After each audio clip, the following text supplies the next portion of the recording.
You are now listening to the Sae Bae Cast, the #1 old school RuneScape podcast featuring guests from all across Galanor.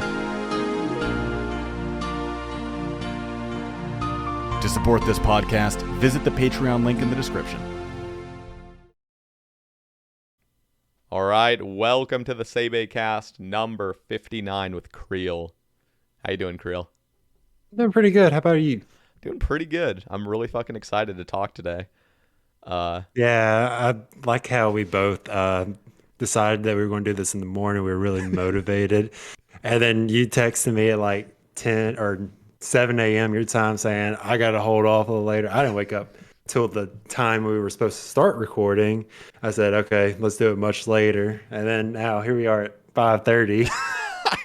Finally deciding to talk. I was getting really nervous because I didn't actually see your message that you wanted to record at 10 a.m. until after my stream. And I streamed until literally like 6 a.m. And I was like, oh, God, this is going to be bad. Yeah, I didn't even get back from the bar until like 2:30. And then it was a bad night.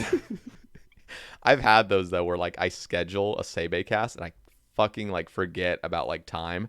And I'm like, I get like 3 hours of sleep and I'm trying to record the best of my abilities and it's just rough. So I'm not going to ever leak those episodes because then you'll be able to tell more. But Okay.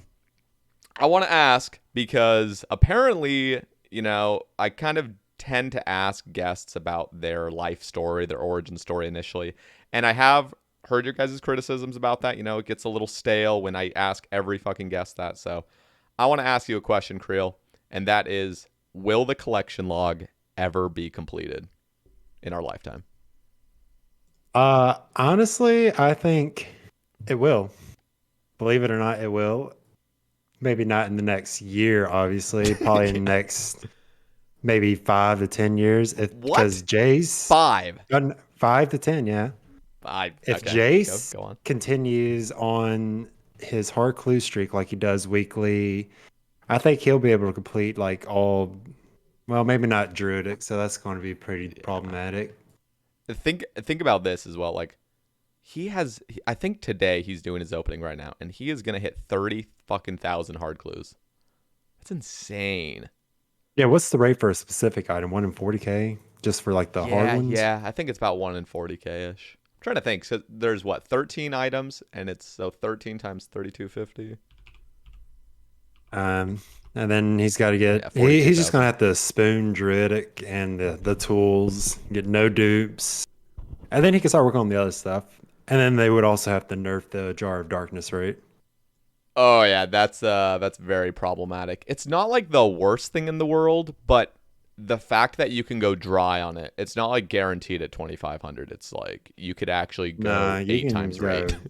like or Can you imagine or going 8 times imagine rate on that? like, yeah, 8 times the rate on that, or like, oh, who's that RS3 guy? He's like over 110k hard clues without the Ranger hat for the Golden Log or whatever their titles are. Oh, There's some really? guy. Yeah, he streams frequently and he does like 10,000 hard casket openings and it says it takes him about 2 Jesus. months. Yeah, it takes him 2 about 2 months for months. 10,000. Jesus Christ. Yeah, well, you can stack clues and you're killing so many an hour, and then you're also doing like they have like an archaeology thing. I know very basic about this, like very minimal. So like there's like archaeology thing where like it always makes clues one step lower, like to the amount that they complete. Yeah. So like, you know, hards are 4 to 6. They would always be 3 to 5 steps. So, okay, I know I'm going to go on a little tangent right now. I have heard that suggestion before to be added to old school, like something where like you become a clue grandmaster and then you have to do one fewer step. Dude. Oh, Yeah, no, go ahead. so you know, like the POH thing, Yeah. like it's only in the POH. I didn't even know that was a thing until like someone like posted their thing saying Clue Grandmaster. And I didn't know what that was, and I looked and it's like the Oh, POH yeah, like the rating it achievement gives you. log or something. Yeah, it gives you a rating. Isn't Legend the highest or something? I Maybe it's think higher. so. I don't know. I think it, but like it's so weird because it's not categorized to like, hey, you need to hit every certain threshold, like the 100 masters. Yeah, No, I you can don't- do like 200 easies and be a legend or something. Yeah, I don't know what the hell that is. I don't know who came up with that. Some JMod that's out of touch that's probably done like 5 easies. Like, damn, 200 would be insane. Dude, imagine 2000. That's impossible. Yeah. But somebody had kind of mentioned, and this has been mentioned multiple times, of like, what if we could do like one fewer step with some perks or whatever?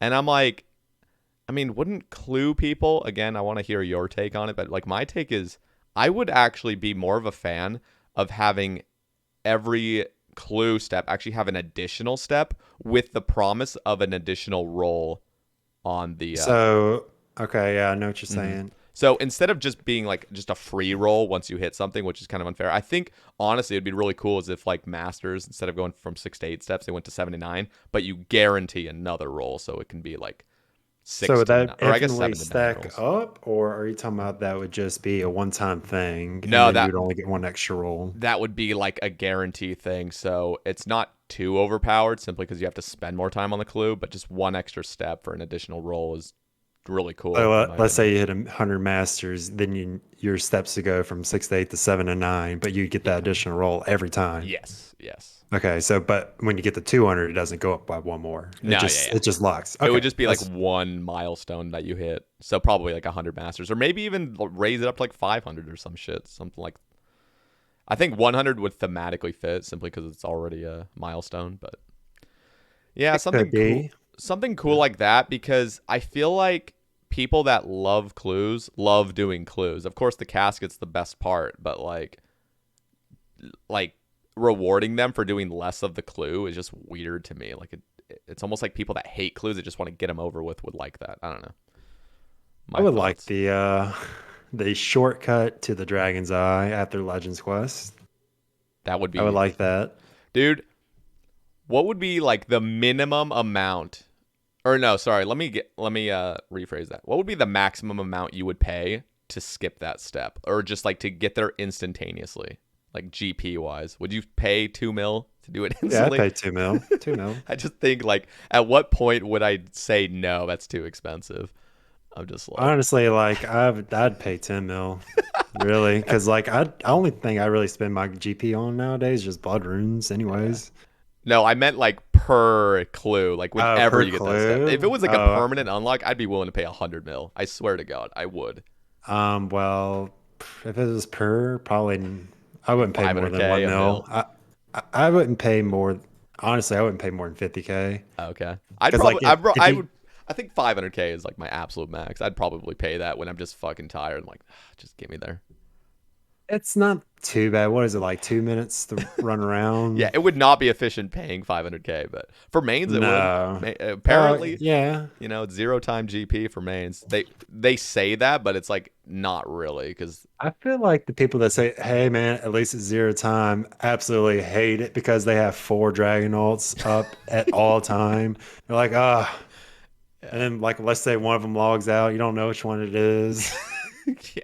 It just does not sound like a good time. Oh, it sounds awful. Do you see those people doing like 3 tick 4G with a rune dragon ult, or 2 rune dragon ults?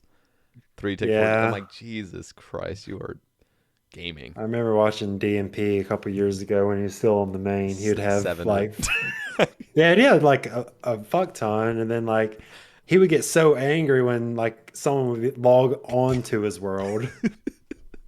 And then he would just shut it down and tag all of them and just AFK on them until that person hopped. Oh my God. I just remember like he took it so well whenever one of the accounts would die. It must have been a common occurrence of just like having Oh another yeah. account die, having to re-gear, and it's like, Jesus. I don't know if it would have even been viable at this point, simply because of how deaths like the death system works. Because back then it was free. You could just die whenever, it didn't matter. Yeah, it was an hour on the ground. Yeah. Yeah, that's rough. I'm really into just one account. I Yeah, like I I am like too. one. Like the only thing I've ever really altered on this game was holding a the Tanner above Crafting guild. Crafting Guild, but that was like for one time, and then a Castle Wars alt. Yeah. That's the only time I've ever alted. I've never alted Slayer. I've never alted Nightmare. what else is there? Nightmare. I wish I would have not alted Nightmare Did you ever after alt Corp? seeing. No, I've never alted Corp. Okay. What else can you alt? I just always think of Corp because it was just so insanely OP. Yeah, that's pretty much. Oh well, I guess I did alt Cerberus whenever that safe spot was there, Oh yeah. if you count that as an alt. Dude, Yeah, they should add that back. bosses are getting. I don't know if you've done the new Bofa method at Gardor. Yes, 7-0. It No, no, no, no, was. no, no, Oh, no, no, no, is not that a new 7-0. one? Not 7-0. This shit is the new GE challenge one. The one where you literally just go from 2 tiles. You just go back and forth between the room and you red X click the altar and then red X click the door. I have not seen that Bro, one. it is so disgustingly easy. You don't need to set up any cannon. You never need to drop any food, and you lose no ticks. It is insane. And you can set it up perfectly as soon as you walk in. There's just a method to always set it up perfectly. I love how we have these like mega mines like G Challenge and Port Czar and Oh, Whoops yeah. to always be here setting the meta or just like finding something out and then they put their minds together to create this meta. It's really interesting because it makes the game so much easier. You go from like anyone can do 7-0 bandos. I feel Yeah. like it's not that hard. You just got to go get the Bofa. Yep. It's then you just go up there, get 60 kills like it's nothing. I never got more than 10 kills before ranging it because I did it back in like 2017 when you had to wait for the bandos to die. And then, like, if someone tallied out mid kill, you'd hop Oh, because you didn't want to go in there and kill it so annoying. and not get a drop. Dude, do you remember when crashing was an issue? Like, you just have like a main pop into your world when you're on a Bandos trip and you're just like, Oh, fuck off, dude. Like, I never had iron in my name other than like the early skilling days. yeah. It But didn't if you had matter. iron, you'd be like, you see one person pop up, you're like, please hop. And then you see four other people hop and Pablo, and all of them are about to jump in and start attacking. Yeah. It was miserable. And then you have to go to the 2K total world, the current highest total world. And that world was unplayable. Oh yeah, It was 361 is what I always think of. Just Yes, dog it shit. was so bad. You couldn't do anything. Like the cannon was like you remember when Oh people yeah, would put down a cannon you'd to see it test the spin. world? And it does like zzz, zzz, zzz, zzz, zzz, zzz. Yeah, it was Oh my skip a whole like a turn. So it only like go to yeah. like the north, west, and south and east or whatever. And So then bad. like it would just skip like the southeast, northwest, and all The that. thing It is was like so bad. we still have that problem. It's fucking 2022 and there's still dog shit worlds. Like I don't absolutely know miserable. what causes that type of lag because there's never more than like 400 people in that world. I Yeah. get it, like if there's like over 1,000 No, no, the no. Like world's bad. I will play at 3 in the morning. There will be 50 people on a 2200 Yeah, world and it's still the worst thing of all time. Like it doesn't get better. no it doesn't. I had to get on a German world or like yesterday just to do Gauntlet because like every league world had over 1,200 people and it was just unplayable. Oh, League Worlds were pretty bad. I was trying to tick manipulate, and then I realized tick manipulation on a league is just so dumb because there's so many perks that just incentivize AFKing. Yeah, you just get greedy gather and just Yep. sit there. Yep. It's more efficient than tick Oh manipulate. yeah, it was crazy. I was like, well, shit, Yeah, they should add some of these relics to the main game. Am I right? dude.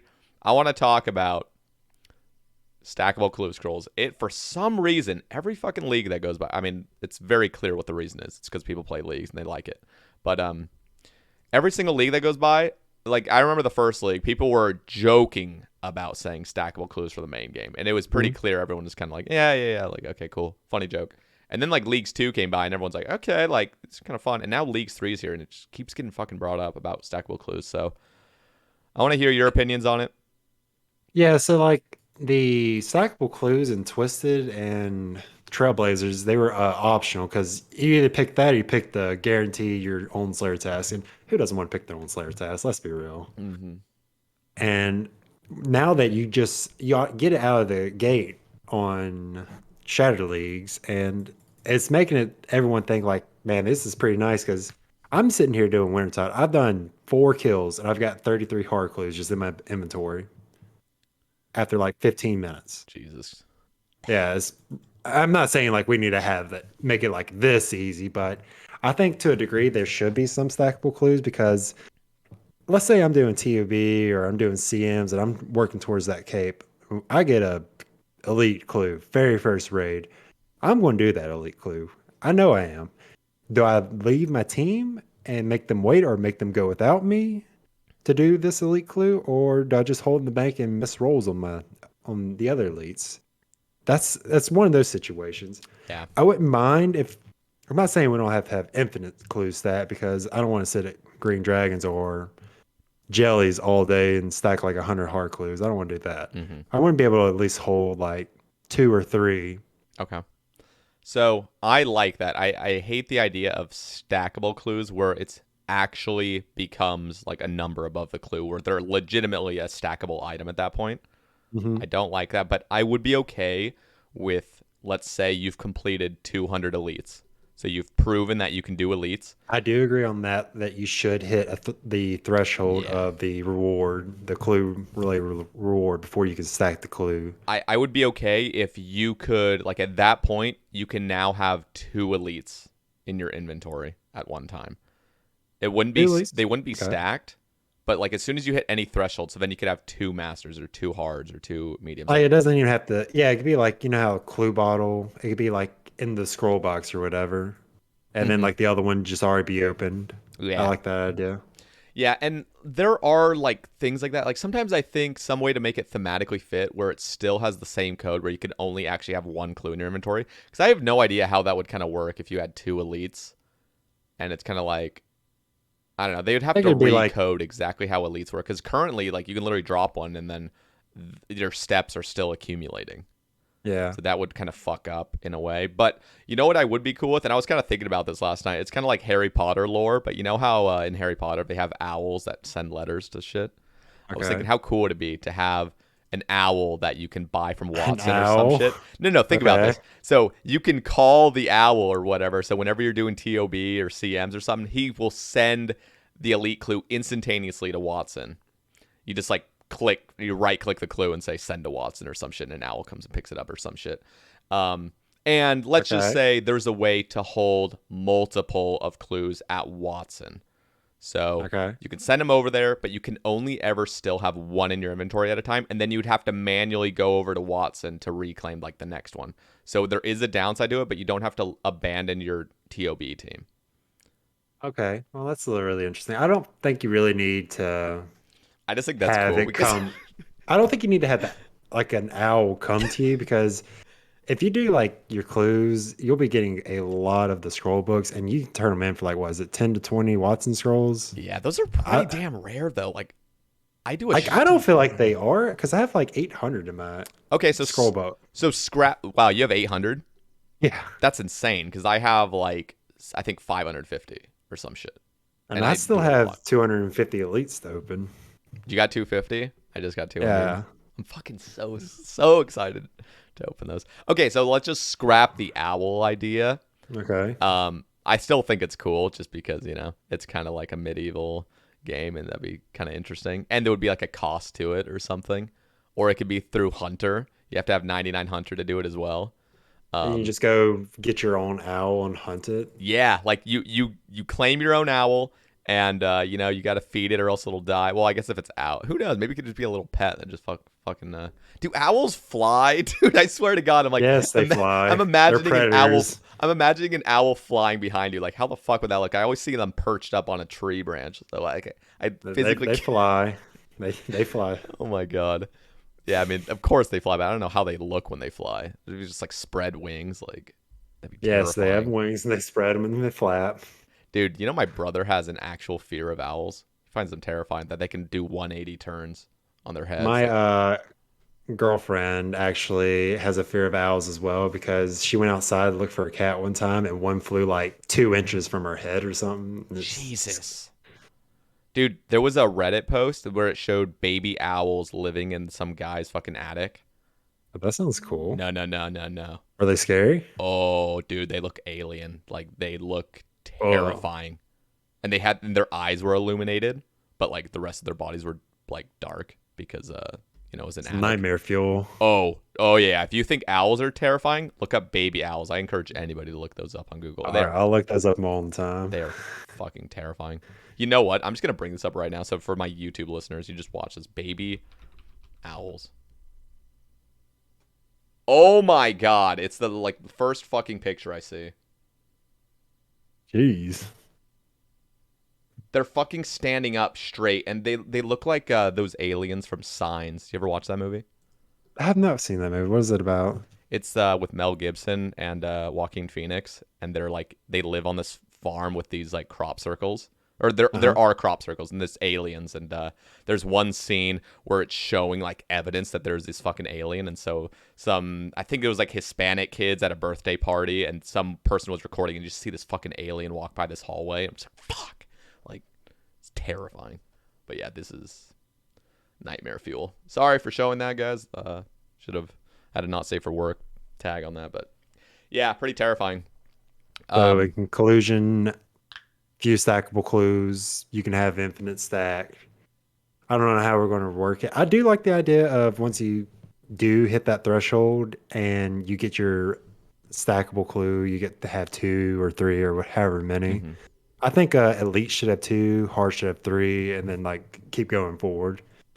Like Okay. keep going up by 1. Here, let me ask you this. So, what if you actually could have unlimited clues, but every single one of them needed to be manually sent to Watson, and then you have to manually reclaim them at Watson too. So if you're doing a Slayer task, yeah, would that be like a cost from Watson?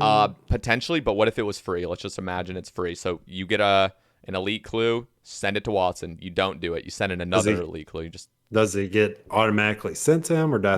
You have to manually go to him, give them to him, and you have to manually go to him to reclaim them as well. So it's like there is time involved to like run there or teleport there with those Watson scrolls.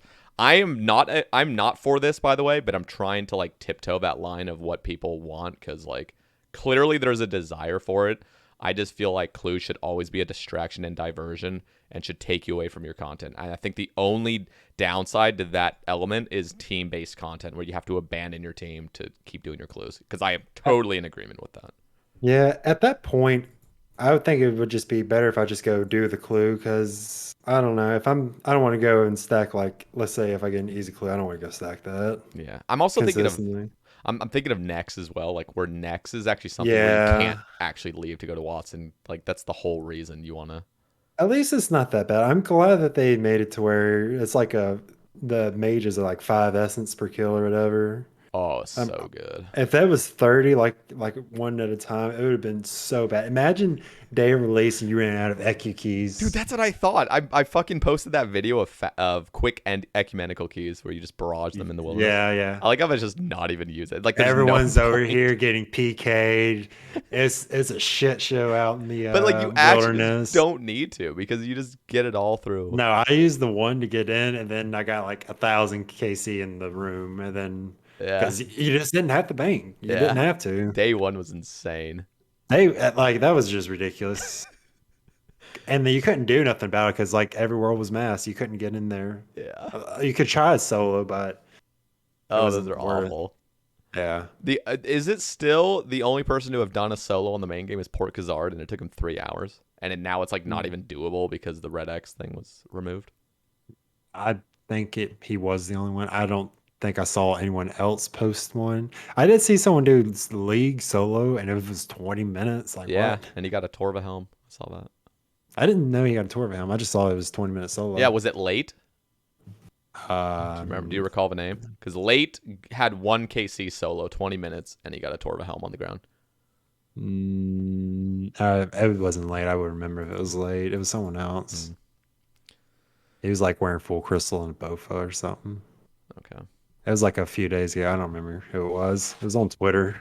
Yeah, no, that's what I'm thinking. Are you sure? Let's pull this up real quick.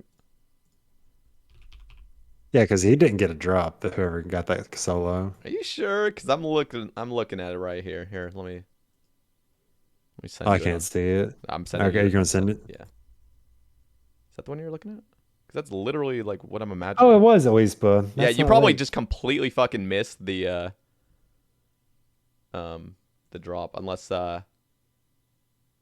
So I mean, I'm always scrolling through it on Twitter, and I'm always seeing either next drops or pets. So I just saw Nexo League, and I probably just skimmed right past it. yeah, So, no, okay. I literally, like, at first glance I actually missed the helmet because it just looked like a thrall was there. And then I just looked at the time because the time was the coolest part. I didn't really actually care about the drop, but then I saw it and I was like, oh shit.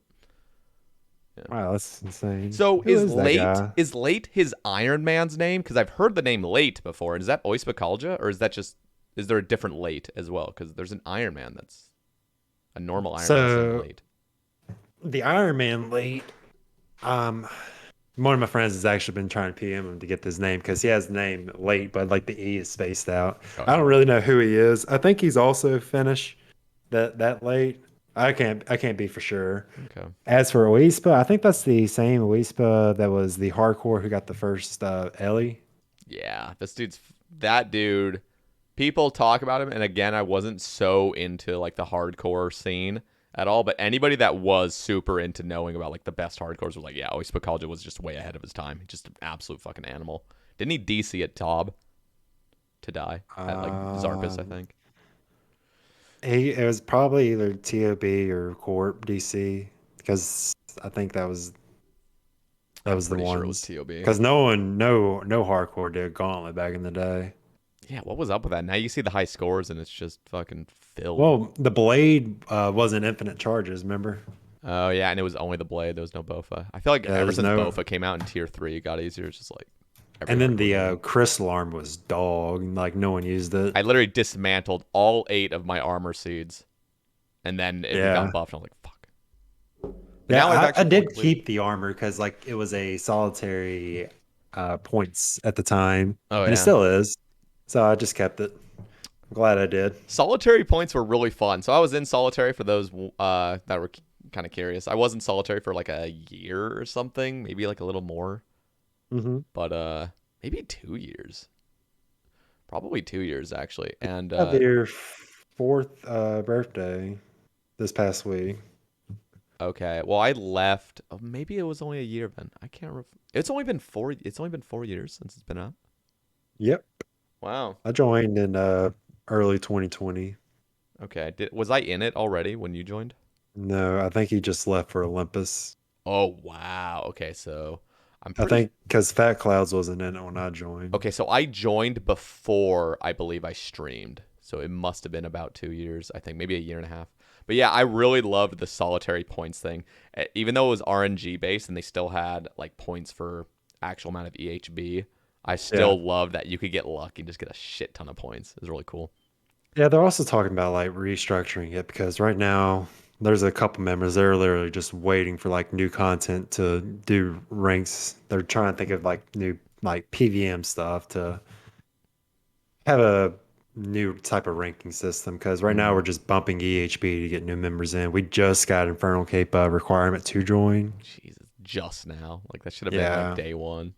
Yeah, I But think nobody we're would have at been like yeah, we're almost at 500 members already. We're trying to Solitary is popping off. I'm not gonna lie, and honestly, it's very competitive. Whenever I see any streamer that's in solitary, I'm watching their chat go, and it's like people are just getting fucking items like left and right. It is Yeah. just insane, and everyone's just like on the same page. They all just care about PVM and just getting the new drops and flexing on like what they got at next and shit. I'm like, damn, that's like such a different environment than Olympus is. Yeah, so my item points are like ranked 76, but my EHB is 11th. Top 10's like so hard to compete with because like the two people ahead of me are Nova Sea and Lake.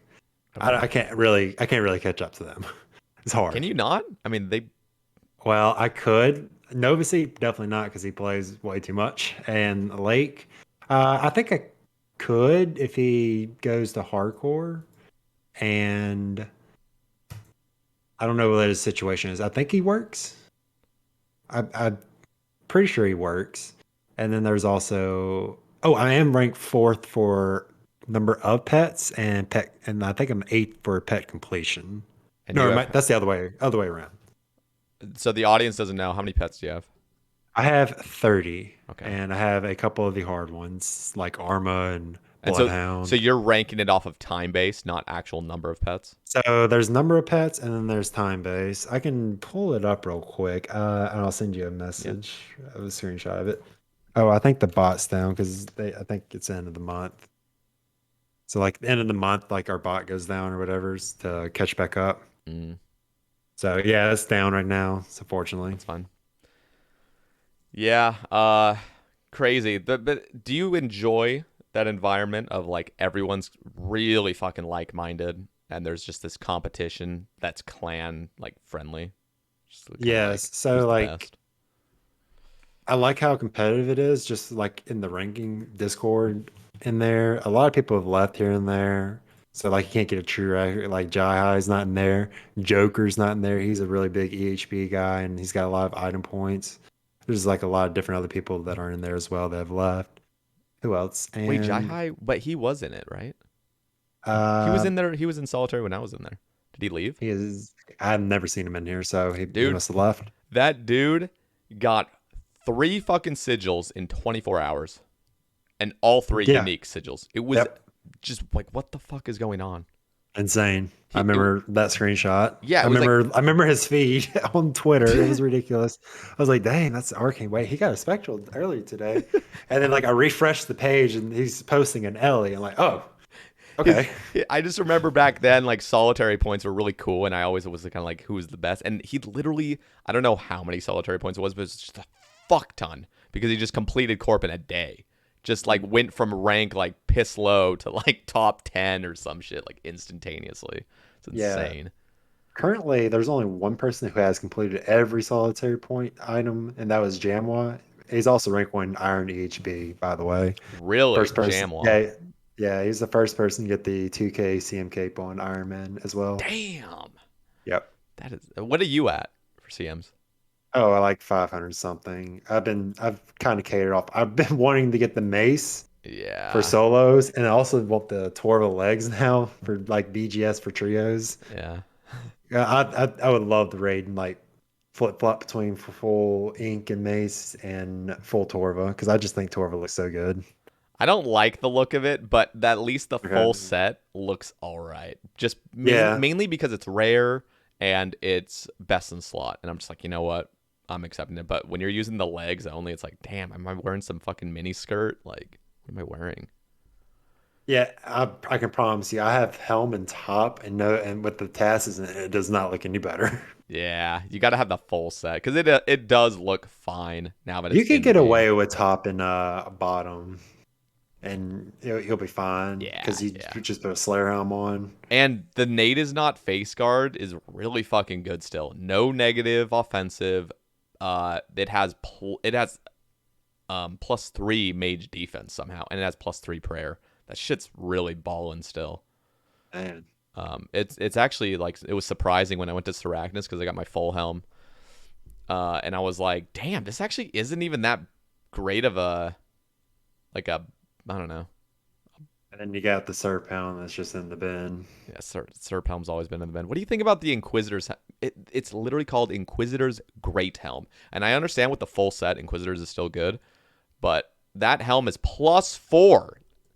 Like strength. Why? Like why didn't they give it a similar strength to the nade is not face guard when it was at, or at least +5 to match the Serp? I understand it has accuracy, but like it's a fucking great helm that has dog shit defensive stats. I guess I don't know. I don't know what goes in their head when they calculate items, offensive stats. I just play. Yeah, It's really hard. I don't know what they're thinking. I would have loved a +6 Inquisitor's helm. Are you talking about? Is this like a strength bonus or Yeah, strength bonus. It's only +4 Okay. right now. Yeah, Well, but it's still fine because like the full set, and you know it still has that niche of being accuracy focused, crush accuracy. But I don't know. I just feel like it would have been cool because of how many downsides it has. It has like shitty defense where like I don't even like to use it at places like Serb, somewhere where it could be really fun to use. I just hate it because I just get dicked on. No, you're absolutely right. The only place I use it is Nightmare and I guess specking places and CMs. But that's really the only place you really use it. Yeah. Since what is Scythe way better than Inquisitors with Torva now at Cerberus? Using a Or- scythe there, would it be on Slash, I guess, or Crush? Is this still on? I can't even remember if Bandos was on Crush or not for scythe. That's No idea. whatever it send you is, my scythe. whatever it is, like whenever I do Serb, I've already fully completed the log. I always loved the arc light. Mainly because you could utilize the Blood Fury and not be wasting charges with the Scythe. Yeah, I kind of just Jacob it and use the rapier still. Really? Dude, the Yeah. arc light there with a Blood Fury, you can actually bring no food and you can get like 20 kill trips easy. Just bring your entire inventory of super combats and prayer pots and you're good to go. It's insane. Yeah, it's just that I'm 7.2k dry at Cerberus and what would I go like 4,000 dry for the sire pet. So I'm like very low on arclight charges. Yeah. Are you dry at Zammy or did you get Zammy? Wait, didn't you get rolled No, up get Zammy? you just Tebow Zammy now. Oh yeah. See, I haven't done Zammy in so long, and I've always enjoyed meleeing it. I actually I got every item but staff the day like 34 KC at Zammy with the whip. I was happy. Sheesh. Did you see So and that Curtis? was Curtis got 2 Krill pets on leagues, no boosted rate, and he's like 10,000 or 12,000 dry on his main. oh well. Luckily, you can transfer pets over from Yeah, thank leagues to God. the main game, right? Thank God. Oh, and like all the third age people are getting. Dude, I could not stand, even though I know it's more common, I could not stand to do clues on leagues and get third age because it would always be something in the back of my mind where it's like, I would almost have to tell people, like, I've had this much third age, but it was on league, so it doesn't really count. And I'd just be upset that it wasn't on one account. Or the worst type of people, like, dude, that could have been third age on the real game. Yeah, but it couldn't. Oh, and there are those people that complain about rare drop tape. I'm like, oh, dude, that could have been like the Warhammer right there. You know, Twisted League, though, didn't have a buffed rate, and there was some people pulling some nice third age items. I was like, that sucks. Yeah, didn't like a couple people get the Bloodhound as well? Yeah, Jack did, I know. Yeah. Casey did. Before he had it on the main game. Oh, dude, that was actually content watching him do master clues, like early master clues. Oh, yeah, because nobody was doing it. No, he was doing like 50 to 100 a day. Oh, It was yeah, it was content like, oh, what is he about to get? That was the best fucking content. I'm not going to lie. Like, that was... Honestly, even to this day, like, I love it when Casey's live because you know he's a total gamer that Mhm. doesn't give a fuck about, like, you know, growing on Twitch or anything. He just is a gamer, and I love Yeah. watching that shit. I do too. Yeah. I remember watching his corpse streams back in the day as well. He also went really dry there. Yeah, he went dry on, like, the worst pets. Penance Queen, Omelet, Bloodhound, Corp. It was bad. Very bad. Yeah, it feels bad for him, man. He finally got all pets, though, right? He did. Yeah. He doesn't have next. I don't think so yet. He's probably doing leagues, too, because I saw him on leagues, actually. Day 3. Oh, he did? Yeah, Good for you. He was doing aerial hunter with me, catching those little kevets. And Aerial Hunter. I didn't even notice he was there by me like the entire time, and then like right as I'm about to tell him, he's like, "Hi," and then he's like egoed, and I'm like, "Shit, we could have been talking," but yeah, yeah. So Casey's a legend. So what are some topics from Twitter that we got? Let's see.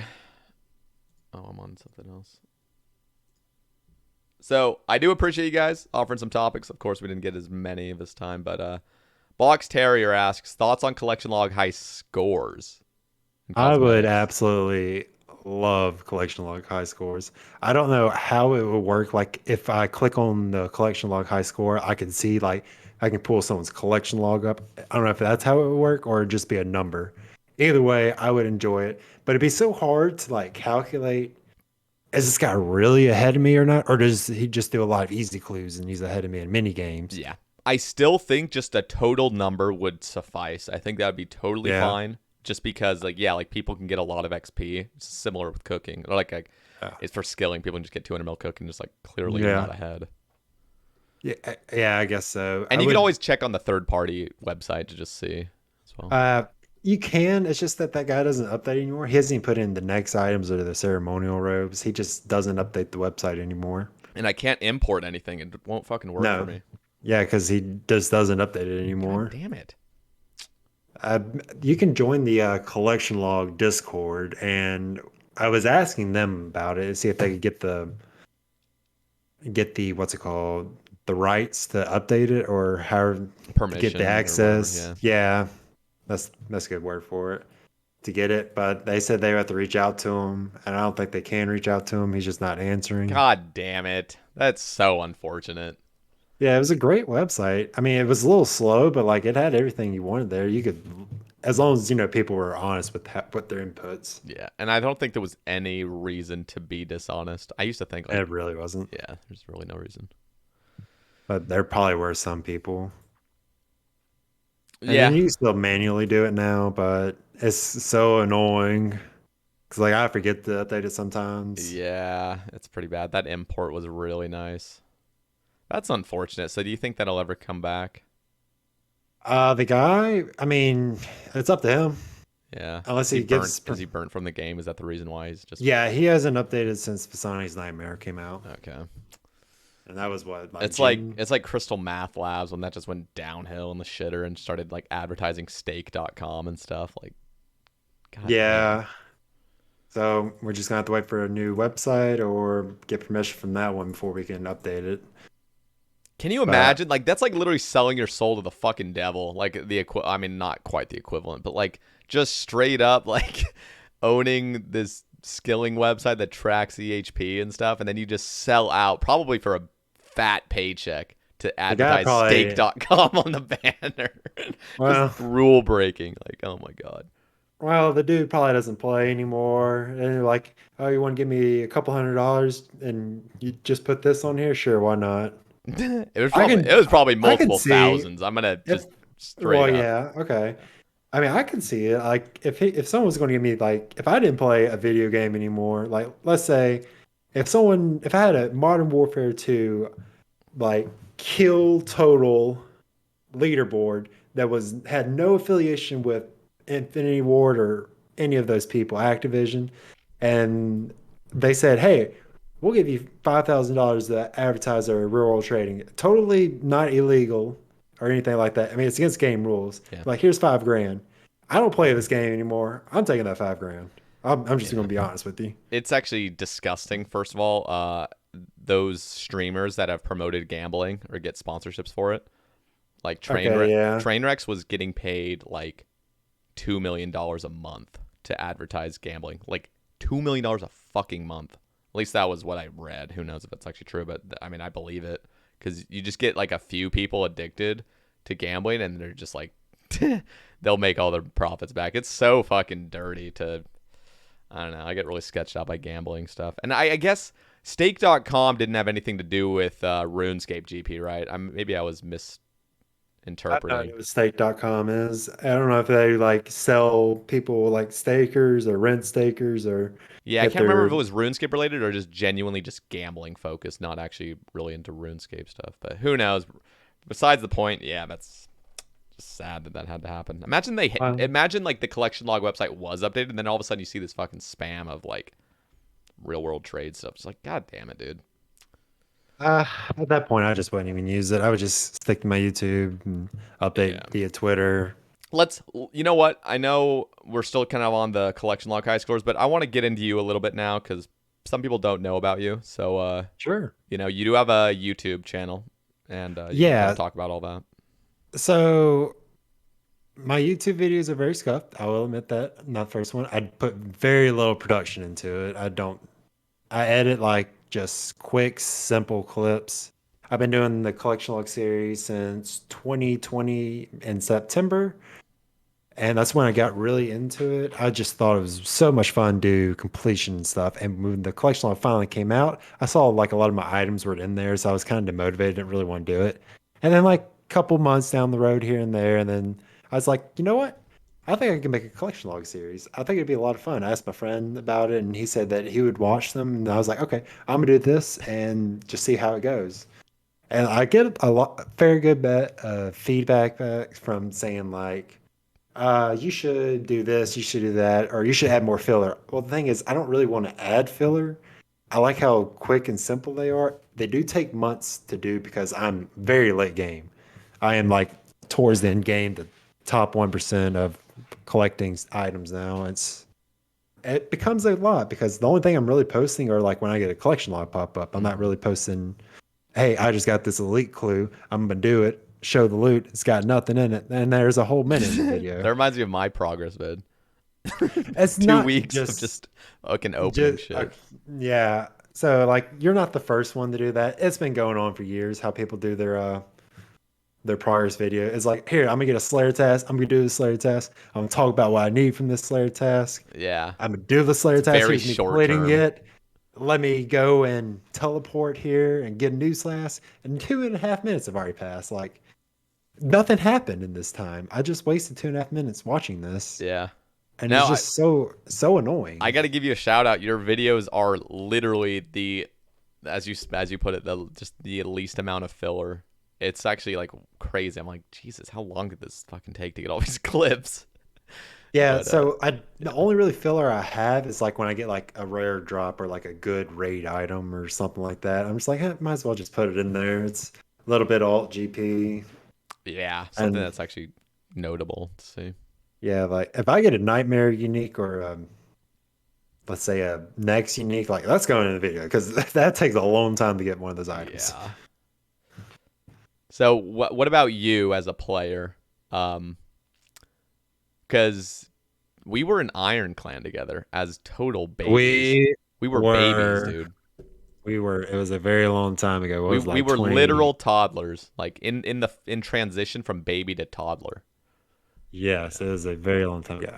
I was like actually, what was my total? I was towards the end. I wasn't max, but I was like 2,100 total, and what was that 2017, 2018? Some long time ago, and this is before Wilderness Altar and all that. And it was so hard to get total levels.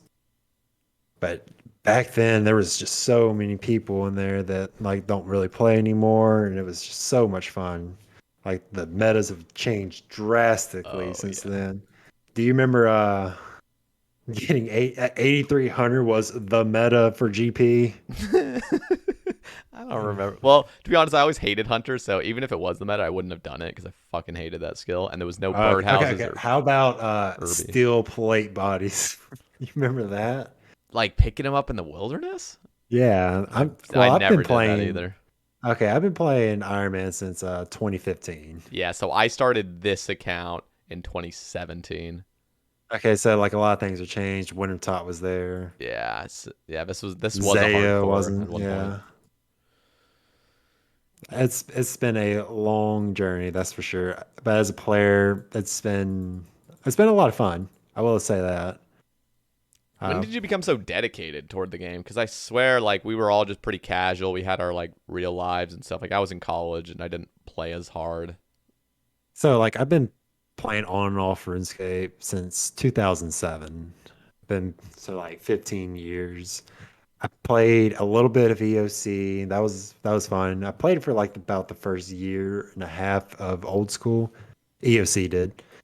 Because like like I got all the way up to Barrows. I did all the Barrows. I got like 10 items from there, and then 85 Slayer, and then that was end game. There was nothing more to the game at that time. So I just went back to EOC for a while, and then when Ironman came out, I was so dedicated to the Bodhi Woman Army series. I was like, this is incredible. I don't know. I was just watching every time you upload a video. I was watching it. I remember watching him mine Pure Essence like 40,000 people because it was just content. There was never before seen content. It was just so cool. And then when Iron Man came out, I didn't really play it because that was my senior year and I was still playing baseball then. So I was like so busy. And then that summer I got into Iron Man, and then rest is really history. But like really dedicated to the game, probably when I started Collection Log series. I haven't really taken more than like a few weeks off from the game since I started the series. Yeah, that's cool. And you are pretty successful IRL too. You graduated from college and everything. So you can talk about that for a little bit. Yeah. So 2020 was the year I graduated in May, and it was like the beginning of COVID. Everything switched to online, and I ended up getting a bachelor's degree in accounting. And right now I am working at a life insurance company. I just got promoted, and I am Congrats. actually over, thank you. I actually am over 300 different companies where I audit their invoices. I make sure everything's squared away, they're paying, and they're up to date on the payments. And that's what I pretty much do. Nice. It's pretty stressful sometimes.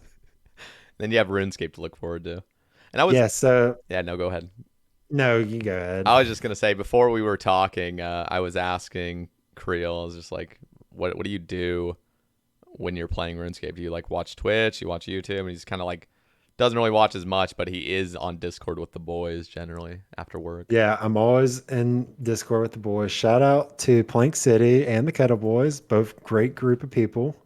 And of course, I always enjoy being in Fat Clouds and Sae Bae stream and the Cold Ones. There's just so much fun being in those streams.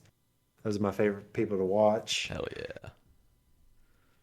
Don't really get to talk to Fat Clouds a whole lot anymore because the only time I get to see him is like the end of his stream, and then by the time he gets off this stream, he's I'm going to bed and he's in Discord with them. It's fun to talk to them. You remember being in Discord for Nightmare? How fun that was at like 5 a.m. I like. I can't even remember that. Were we doing Nightmare at the time? Because I remember Yeah, being we in a were call doing for a while. I Nightmare thought it was- Day One. You remember when you got Oh, Dash when I was streaming as well. Oh yeah. and you just rage Oh. quit. Nightmare Day 1 was a fucking train wreck. It was That dash the attack was worst. like, I understand it is always avoidable, but you can't be in the middle of Nightmare, else it's just absolutely not avoidable. Yeah, because it was one tick. Yeah, that shit was as funny as it was to watch all these people just get wiped. It was just like fuck. Like if you have to be just paying so much attention on that third phase. Oh, and can I go back to the Discord thing? Go for it. So I got to give a shout out Greg Ortner and his family. Please, Roydy, if you hear this, unban them. They did not do anything wrong. I promise you don't even know what you banned him for at this point.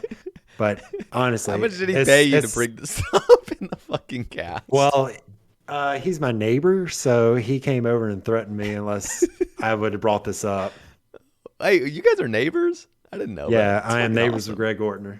That is awesome. You guys are both legends. Like, No, I'm not actually neighbors with him. oh, dude, I swear to God, I thought that was real. Isn't he's not even from the United States, right? Yeah, he is. He is? Okay. Yeah.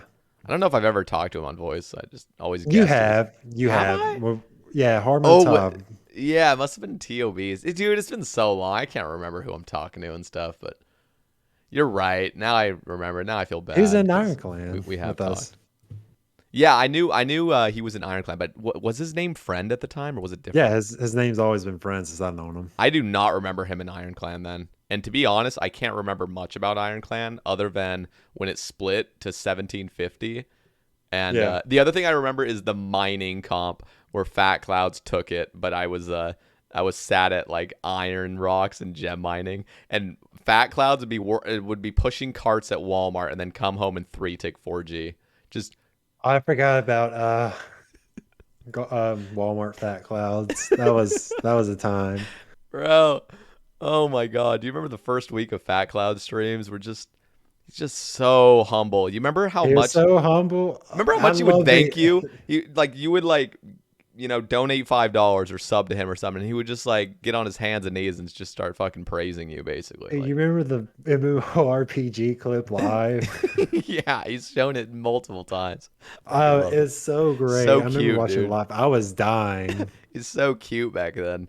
And then he went through this aggressive phase where he's trying to push for partner, and it worked. And now he's You remember mellowed out. how he couldn't stream because like the internet cord was like connected to TV, and Mimo when she was watching her shows, it would like fuck up the whole stream or something like that. I don't even remember that, but Jesus Christ. I remember you just flame everybody for anything. Yeah. And then the Waldron meme came. Yeah. God damn. You know what? I remember he would do those late night pool streams where he'd go into his pool in Yeah, Florida. he would just jump in the pool like Yeah. after like a lot of people would donate him money. Yeah, I remember him talking about like he was saying I could stay like I think he understood the reality of a situation, and I think we all kind of understood it. Like he could have gotten massive on Twitch if he would have abandoned the skilling grind and went to like staking, and then went to IRL eventually. And you know what? He stayed true to his fucking 200 mil all goal. He didn't go for it, but man, the amount of energy that guy had, he could have made it so. He could have been a millionaire on Twitch, I bet, in a couple of years. He's just such a what's the word for it? Just such a bold character. Like you just like gravitate toward him because he's just so much energy. Yeah, it was if you weren't like if you couldn't get yourself in the mindset of listening to him, it was very hard. But like I didn't care what he was doing on stream. I was just gonna pop in there because I always enjoyed being in Discord with him. He's a lot different in Discord, I'll be honest. Oh yeah. Oh yeah. But I mean, he's probably just more such- the same yeah. now because he's just so mellow on stream. Yeah, yeah, he probably is. He's just such a great guy to watch. I don't know how anyone could not love Fat Clouds. I know. It's people that just like probably pop in at the worst moment and then hear like something that's kind of toxic and they think that was like him. Yeah, like he's flaming out Waldron. Yeah. And then like Flaming Coxie. yeah, I don't think he really flames Coxie that much anymore. No, he just did for the clout back in when he was pushing for partner. Just what would he say? Coxie who? What would he say? He'd say oh yeah, he'd say Coxie. It was Casey as well. Coxie and Casey are boring. He would always just like Oh, it was the boring phase, yes. Everyone was boring, and Fat Clouds was the only good streamer. It was fucking And- awesome. He would be like, so who do you watch when you're not streaming? It's like, I just rewatch myself because everyone else is so boring on this platform. Just rewatch yourself. Oh my god. Yeah, good times, dude. And you also streamed. And I know you very Yeah. occasionally stream. I know you got a job now and stuff, but I miss those. I miss the Creel streams.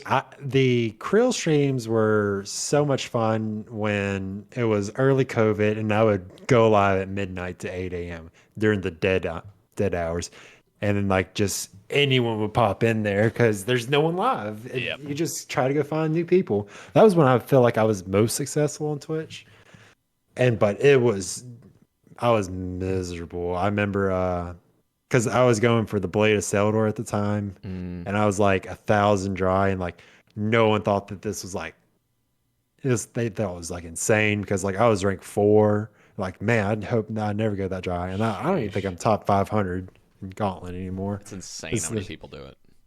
It's just the Yeah, it's like it's just- Zora now. Yeah, there's so many people that go much drier than I am. It's just absolutely insane. But yeah, it was so much fun. The early days streaming. Right now, I don't stream anymore because like I just don't have time for it. I just much prefer to whenever I am home, I'm just rather be on Twitch watching or hanging out. Like I don't want to stream for like an hour every night and then because like I'm not trying to grow my Twitch channel anymore or anything like that. I just enjoy hanging out with the fellas on Discord. I think it's much more enjoyable. Yeah, that's totally fair. And I don't really watch YouTube, like you said, because I just don't really like have time to keep up with all like the people's progress videos. I enjoy Twitter because like anyone can look at a picture for like 2 seconds and then scroll. It's so easy. Twitter is nice, I will say. Very quick dopamine of just like seeing and like knowing what all your friends are doing in game. Just like boom, boom, boom. Yeah, because like a day every weekday I'm working from 8 to 4:30.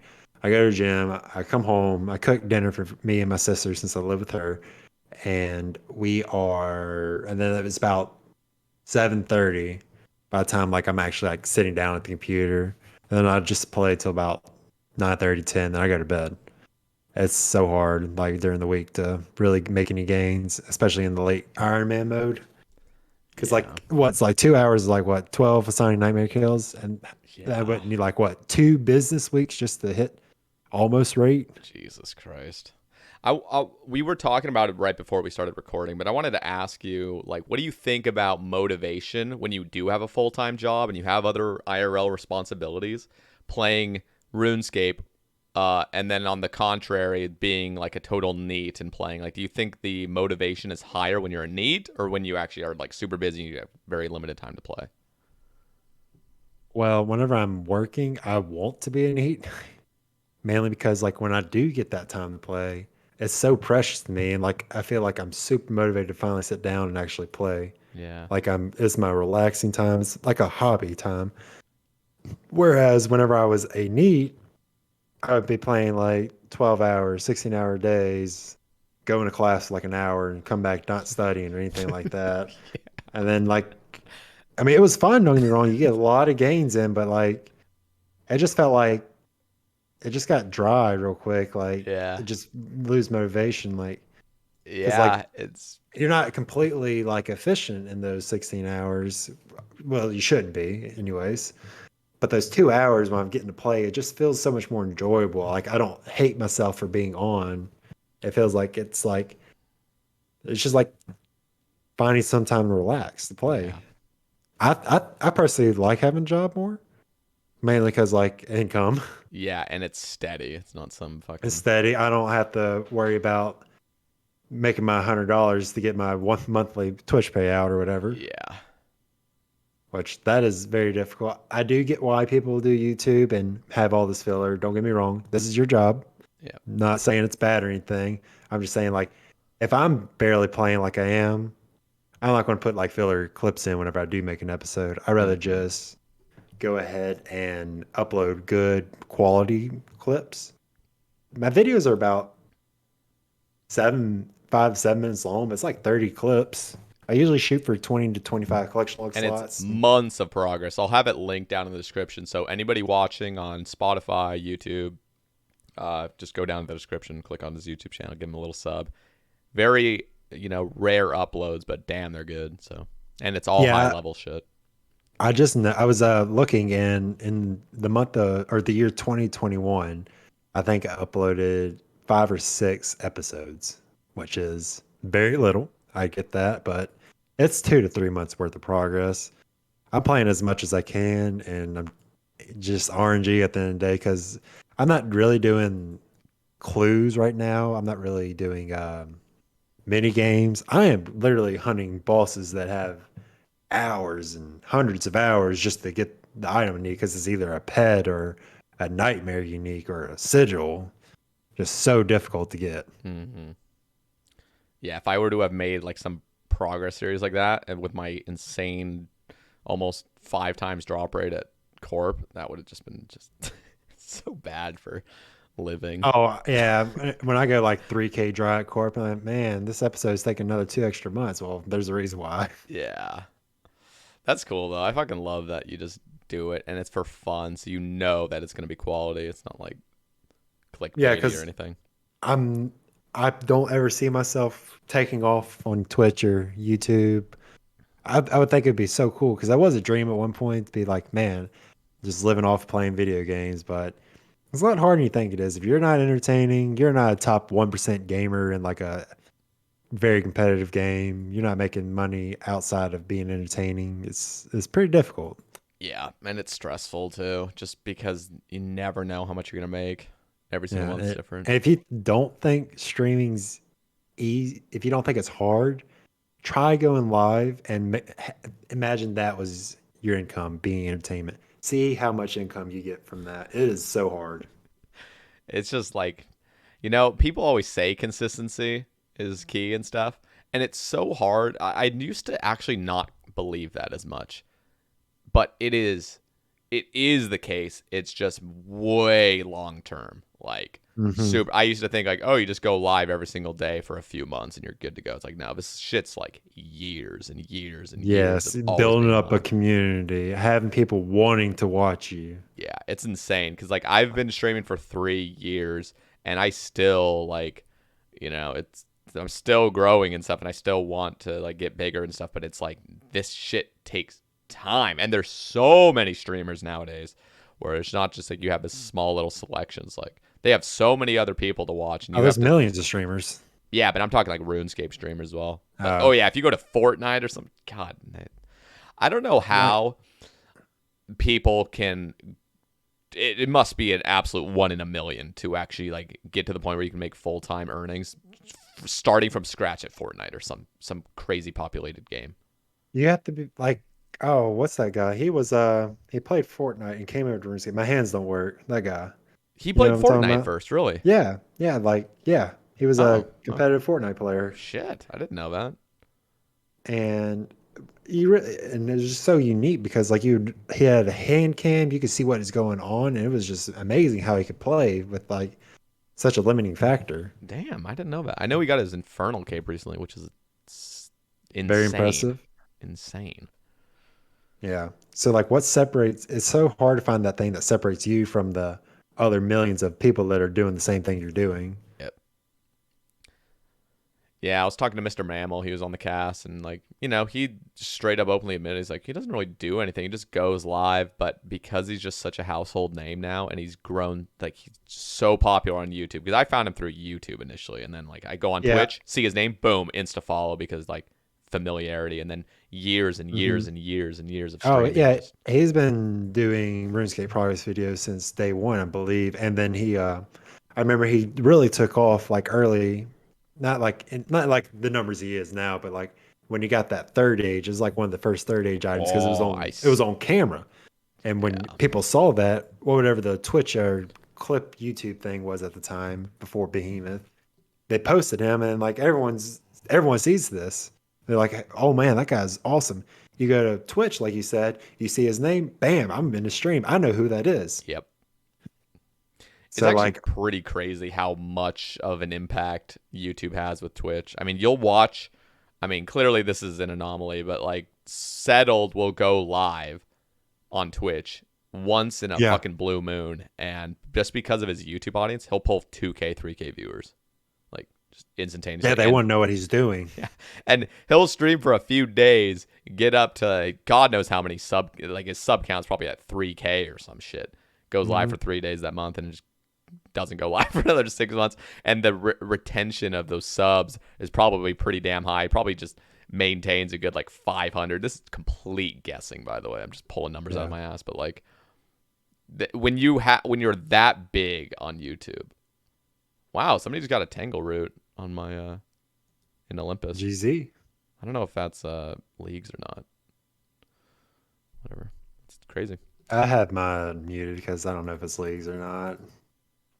Yeah, it's pretty bad. Yeah. Like literally right, like the tick, the guy got a Tangle root. Another Fortnite player got an Armadillo helm. So, or Another Fortnite player. that's what Olympus calls them. They're like whenever anybody gets a drop, it just say Fortnite. And I think it's the funniest shit ever because I was like, "What are you What? guys talking about?" And then I That's realized, pretty like, funny. yeah, I it was actually looking at Olympus's ranking system, and I thought it was really interesting how it factors all this like clue EHB oh, and I love it, dude. I and fucking love it. bossing EHB and actual skilling EHB or EHP, sorry, Yeah. and then how it would factor all in, and that'd be like the ranking system. I was thinking about like possibly joining it at one point, but the only thing is like it's like 1,000 hours in between ranks from Yeah. where I am, and it would just take so long. And Yeah. I don't know, I just didn't really know if I wanted to. I Yeah. just wanted my items to feel like they had value when I got them. Yeah, and that is one thing that is missing for people that really love to be able to like flex what they have, where it's more of a luck factor. Olympus is straight up time input, time output. Like just like put in what you want and you'll get exactly the ranking you deserve. And I love that, but I still, again, like we were talking about solitary points, I kind of miss that in a way. Kind of Hmm. like you just get lucky, like, ooh, I got to rank up just because I got this fucking spooned item.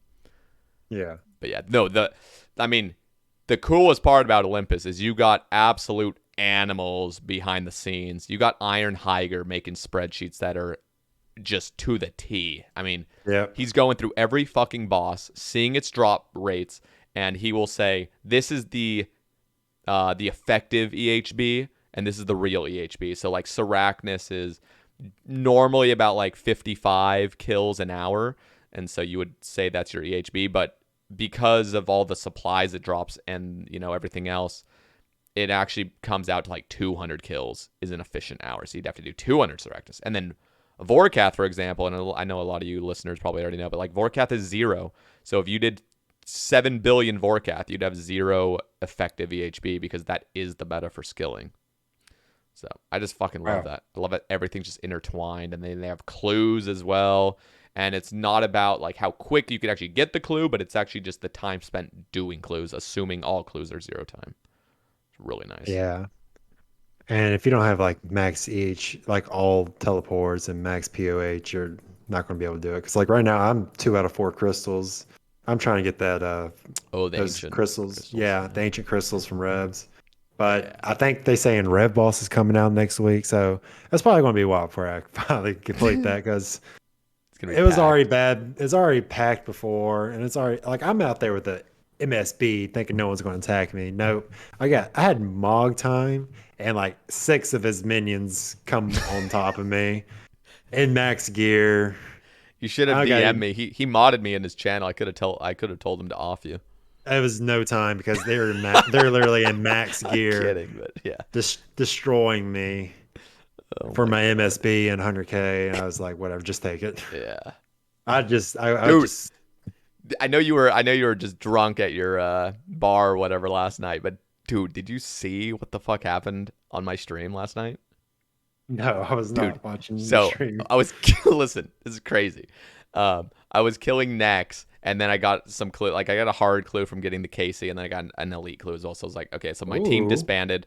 So I went to go do those clues, and I remember I didn't remember, but I was on a high risk world because we always do high risk world stuff, and I had a wilderness step, and so I pulled the lever and instantaneously get tele blocked with a skull above my head with no item Oh, protect, and I have an eternal Yeah. glory blowpipe, and I'm 5-minute TV'd, and I only had Yeah. 2 brews and 4 food. Dude, that happened to me, and this guy that's out there, I'm getting teleblocked before I got teleblocked before my screen even loaded into the wilderness. Do you think it was a So bot that was like yeah, it's some a AHK teleblock shit? bot. It's got to be. So he didn't actually insta tele me. It was about like 2 or 3 ticks, but I was so distracted from the chat, and I just thought if I get tele blocked, I'm fine because I never go on high risk worlds. I'm just like, Yeah. kill me, I don't care. But no, the shit started getting real, really quick. And I was like, okay, going through my head, I was like, I am actually going to lose all this shit, and there's nothing I can do about it because I can't escape. And there's like 5 people that are just surrounding me, so I can't even gap them, and they're just going to switch off specs. I was like, Yeah. well, this fucking sucks. So I just started yelling at my child. I was like, get the fuck out here. And all the fucking Sae Baes came in clutch. I told them the world. They ran out butt naked with a dragon sim, with some food in their inventory, I'm assuming, and just ran out. And they started like tagging the people that were attacking me. Anyway, I went back to the lever, and I was out of food completely. I had like 40 HP. I was poisoned and everything. And then I was like, dude, I don't know how many people. There's just too much going on. And so I just booked it past the web again and started running toward Scorpia Cave. And I gapped them.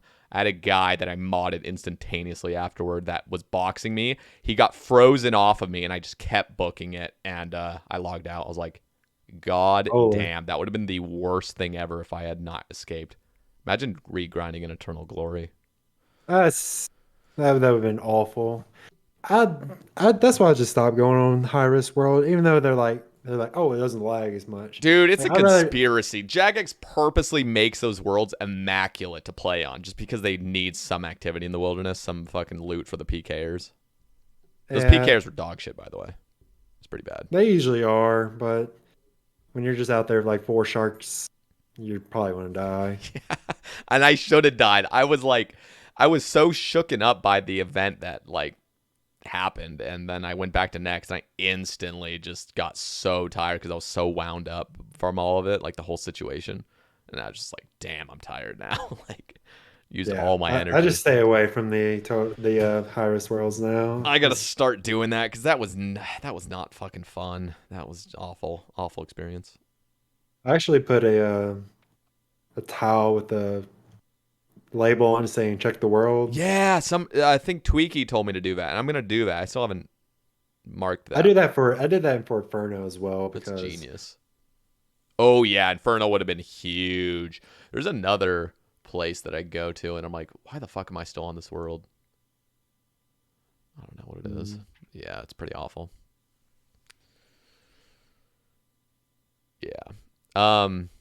Yeah, anyway, I just wanted to share that story. It was it didn't go on Behemoth's video because he wanted clips instead of a highlight, so probably be on it tomorrow. Okay, so let's talk about this other topic that we got from Remcave. He asks, in regard of a recently brought up discussion, what is your opinion on minigame specific pets when the minigame is skill based, as the recently proposed Guardians of the Rift pet? I am out of it. I don't really know what I just read, but if that makes sense. I was reading that and I was kind of tripping up on it as well. So like he's saying, what are our thoughts on like a skilling pet that's completely new? Or So like he's just a saying pet? like a new pet that comes from a skilling boss that's Yeah, like yeah, so yeah, like yeah. herbivore and stuff like that. Yeah, so my opinion on it is, why are we adding a pet for it? Are we just adding a pet just because it's a new pet and people want to go for it? Or are we going to make this pet hard? Are we going to make this pet hundreds of hours to get? Or are we going to make it kind of easy like how the Avatar was? Yeah. My opinion on it is like, if it's a rune crafting mini game, why are we not adding it as an alternate for the rune crafting pet? Because I think I read someone who said that on Yeah. Twitter. Just like how fishing trawl is alternate for heron. What else is there? Sepulcher that gives a squirrel. Sepulchers for squirrel. Yeah, that's Yeah. true. And I think that's it. There was a lot of minigames that still give the same pet. Like fishing trawler, of course, is like the worst minigame example of all time, but it's like still gives the heron. Yeah. You know what? Like, so I had Aiza on last week, and we were talking about that, and he was like, just bringing up the argument like pet hunters claim they're pet hunters, but then hate it when new pets are released. But I do That agree. is true. I do agree with you that well, first of all, and I already brought up the point with Aiza that like pet hunters are all maxed endgame players. They want raid. They will never complain about a pet that comes from a raid or something that they want to do. But if it's anything skilling, they just, most pet hunters just don't like that. But I will say, Aiza brought up good points. Like, why not? Like, what's the downside of bringing out new stuff, like new pets and stuff? And the only thing I see that's wrong with releasing a pet from Rift of the Guardian or Guardians of the Rift is it's literally in its name, Rift Guardian, and that's literally the RC pet already. So I would be okay if it had some little transmog to maybe. I know how all the Rift Guardians pets look like gray. It'd be kind of cool if there was like a dark themed one that you could get. So kind of like the dark acorn, something like that. Again, and most of the mini games also, they're always going to get figured out day of release, and then they're going to have a max efficiency guide a week later. It's not going to be casual, and then the people that are going to be doing it casually, like I don't know anything about the mini game at all. So if it's like competitive at all, and you get more rewards based off skill, it just doesn't seem like it'd be great for like casual players. Yeah, they're going to be complaining like, you remember Zolcano? People who were manipulating it. Fucking dude, don't even remind me. Reddit was erupting on that because people who were manipulating were getting the MVP over them. Dude, that was the most annoying thing I think ever. It was such a fun minigame. All they needed to change was that anybody can get the pet. That's all they needed to do. Not limited to that MVPs. was weird. Why did only I hate MVP mechanics. I hate them so much. You know what? I want to talk about that for a sec. So tell me why you don't like it, and then I'll tell you. Well, first off, you can just boost them. Yes, that's true. That is. So are you saying annoying. MVP where it's just a 10% loot chance, or are you saying like MVP where it's like, no, they actually are like getting something? Because it's generally just a little boosted chance, correct?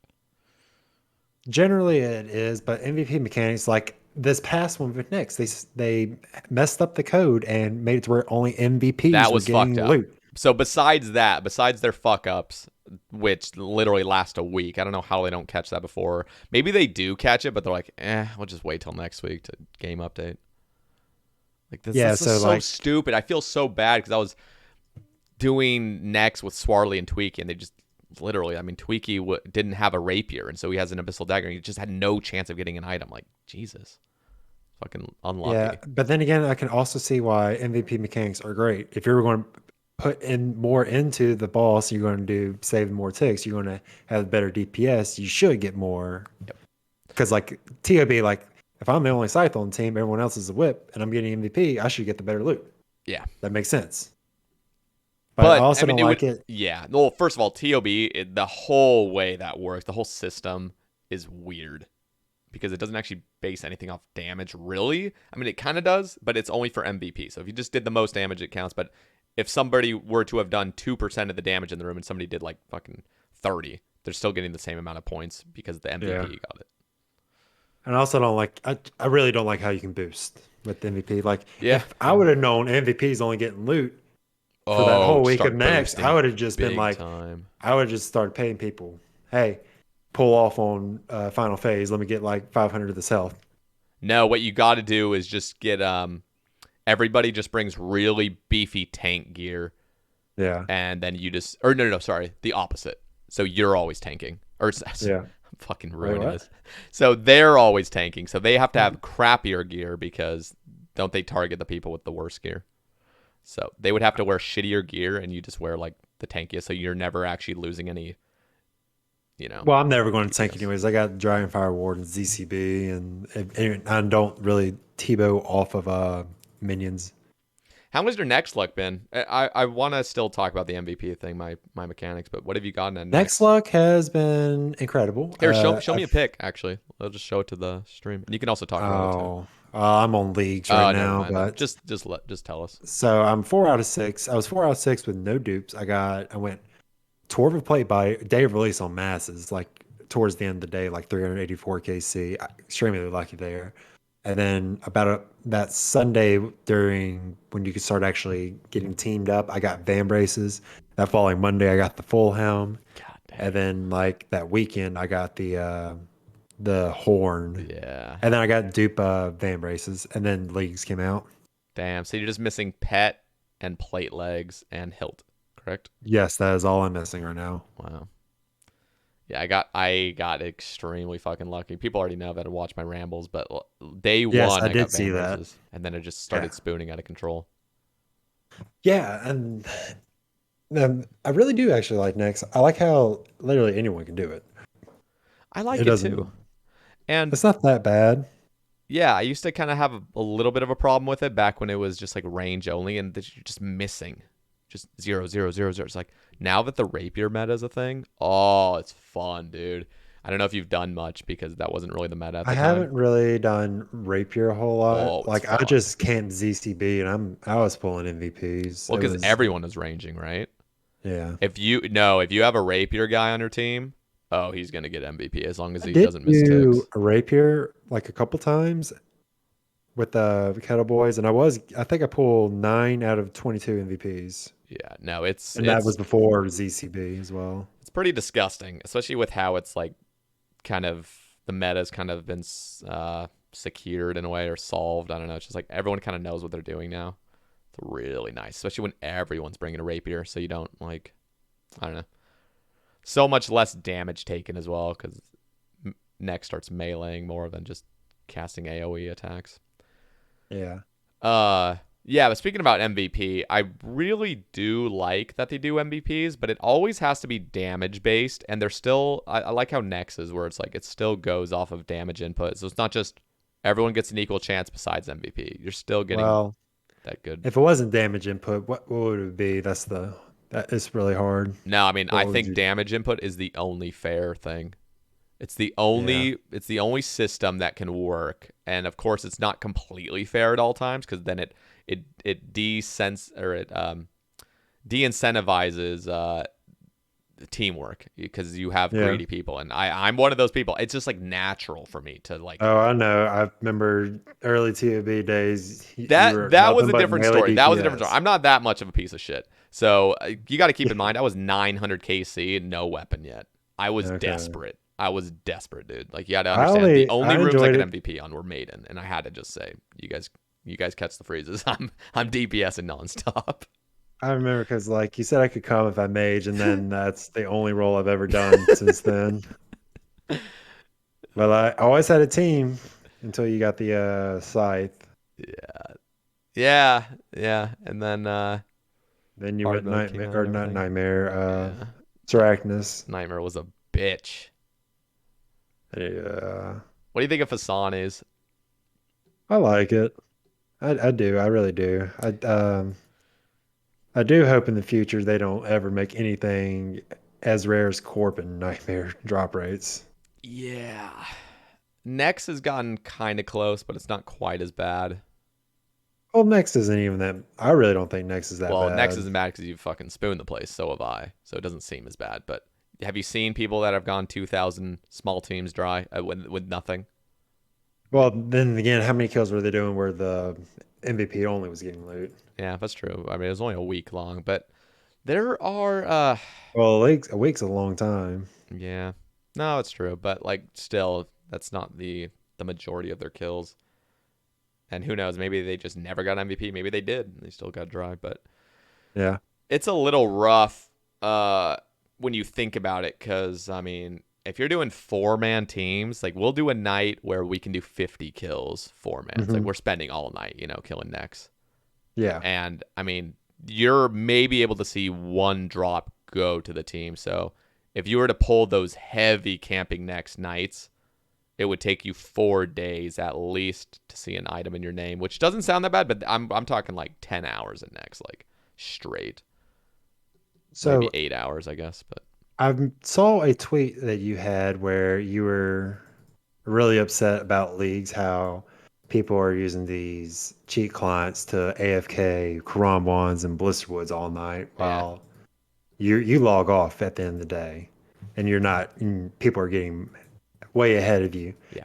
At what point do you think it's okay for me to be playing on RuneLight and hold the space bar down with the piece of tape or heavy object compared to like a plugin that's the Neverlog plugin? At what point is it different? Well, first of all, leagues is a different story.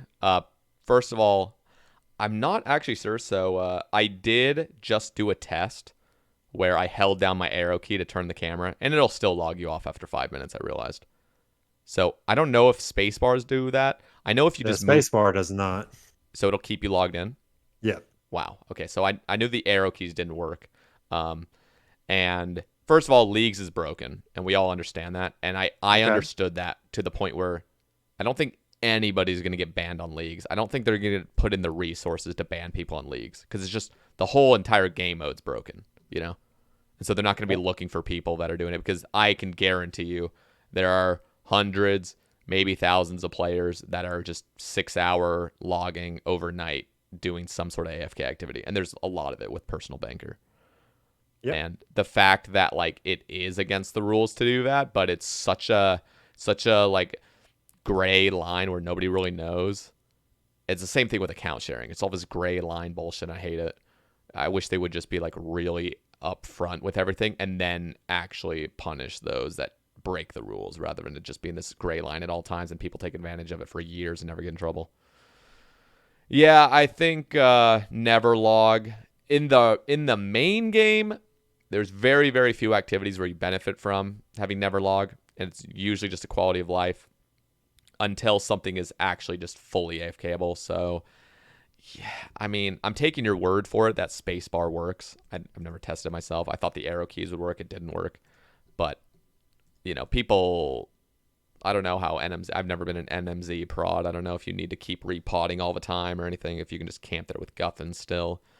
But things like that just kind of irk me that you can just kind of sleep and get shit done. I think the 5-minute timer is really nice and it keeps people actually playing rather than, botting, in my opinion.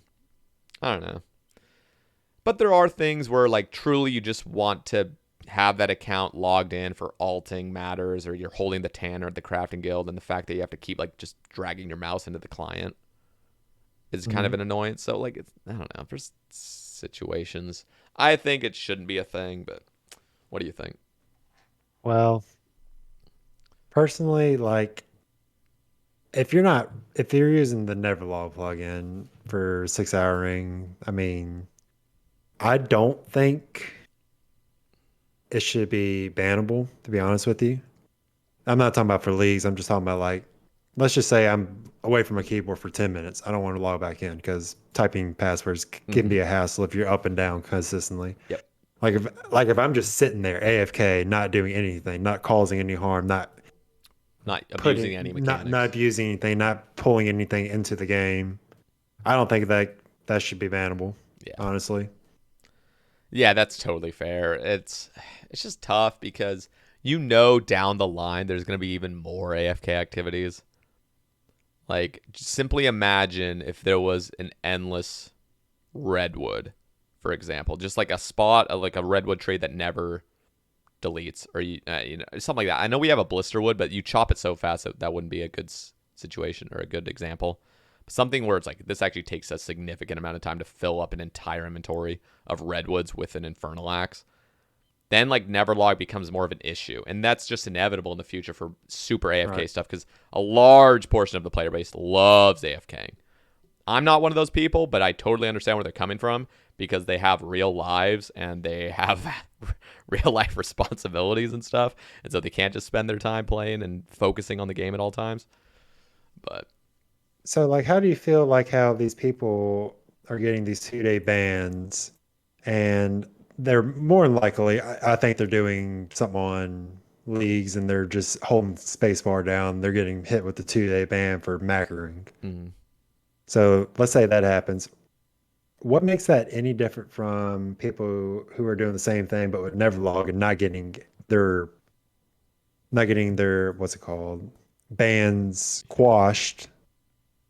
But these people who are just using Runelight and Spacebar, and they're getting these bans quashed immediately. Like, what's the difference? Why are they only unbanning these people who are using Runelight? Dude, I have no idea, and there really is no rhyme or reason. I was firsthand banned for auto-clicking Alex, so. Well, that's auto-clicking. Yeah, I know, but it's funny how like that is all of a sudden like horrible, but then you can like for years and years you could 6-hour Guffins, and that was totally acceptable, and That is everybody true. did it. It's just like, and I'm not saying that my action was justifiable at all. I think I deserved a ban. But when you see people botting to 99 thieving at Arty Nights, and then they get a 2 week. So like back in the day when I did get banned, a few weeks before that, there was a hardcore named Iraqi. And he was literally caught on Foe's stream auto-clicking Nights. And he got to 99 thieving, got a 2 week ban. And then he got back and it was fine. And then I 6-houred auto-clicking Alex for one night, and I got permed. It's like they don't have like a set in stone. If you do X, Y, you get Z. Yeah, which is fine because you know how bad it would be if they said this thing is a 2-day, this thing is a 2 week. Then everybody would fucking press their luck until they get a 2-day ban. Yeah. I think it's kind of good in a way that you really don't know what's going to happen because then it just encourages botting for a little bit and then you get a 2-day. I personally think if you cheat at all, you should get like basically, banned. I think you should get banned, but I also think warning. I think there should be banned. I think in a perfect ideal world, which Jagex is too lazy to do and doesn't want to put resources into it, I think every ban should be appealable and there should be an actual human on the other end. That is the thing. When I did get my 2-day ban, but for the whole previous month, all I did was AFK and Castle Wars. That's literally all I was doing. Yeah. I think maybe like an hour of revs and like an hour or 2 hours of Sire, and then I got hit with a 2-day ban for macroing, which I wasn't. Yeah, so it was literally just the Neverlog thing that activated probably. That was literally all it was. Okay. Was just me AFK and Castle Wars. Yeah. So, and then I got hit 2-day ban, and then whenever I was reaching out to customer service or Tyran or Twisted, never got a response. Yep, you're not a streamer, or you're not a big enough streamer. That is true. Or I'm not big enough in the Twitter community. And then I see this one person, literally 4 minutes, he even tweeted it, gets unbanned. Yep, I saw that. He has more clout, man. That's ridiculous how I know. And at least give me something. Yep. And I totally understand the frustration because I was banned before I was ever a streamer, had no clout whatsoever, banned, nothing I could do about it.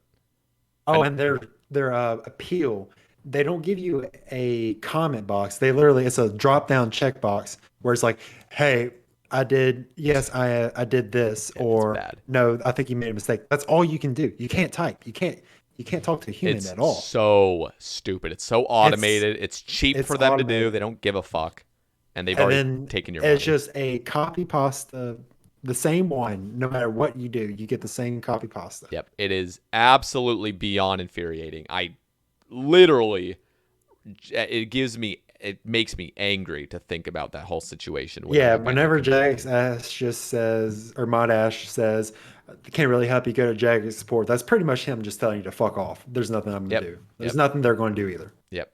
No, nobody really gives a fuck, which is really sad because there have been just people that got banned where it wasn't like they actually didn't do anything. A lot of the time it is because they did something, but there's always those situations where they just can't appeal it, which is so fucking dumb. And yeah, in a perfect ideal world, they would actually have real customer support. And if you cheated, you got banned, and then you'd have to appeal. And occasionally they could give you another chance if your case is good enough. So that's my Yeah, whole opinion, yeah, but it's really hard because that's never gonna happen. You just know it. it is hard. You just never know what you're going to get out of it. Yeah. And the 2 day, like say, like people, there's always like rumors going around. It's always like these long-term rumors, like, oh, if you do this, it's only a 2 day. Trust me, like I know people that only got a 2 day for it, and then all of a sudden you get permed for it, and you're like, hey, that was a fucking lie. Yeah, I So mean, you don't know what their we don't know what their detection system is, they call it, and we don't know what their sufficient evidence is. I think it's just a bunch of bullshit that they can't put up front. Their things flawed, and they just don't want to look into it, and they're just going to give you the 2 day ban. Like, oh well, whatever you did, just don't do it again. Well, what did I do? I don't know. they can't. We can't And share that. That's valuable we information. can't share That's that. confidential. Yeah. Like what the fuck? I get it because, like, if I tell you what you did, then they're going to fix what you did, and our detection system won't be able to detect it anymore. Whatever, that's fine. But I have a right to know why you're banning me. Yep. It's well, you don't because it's their account. But yeah, at the same time, it's really stupid.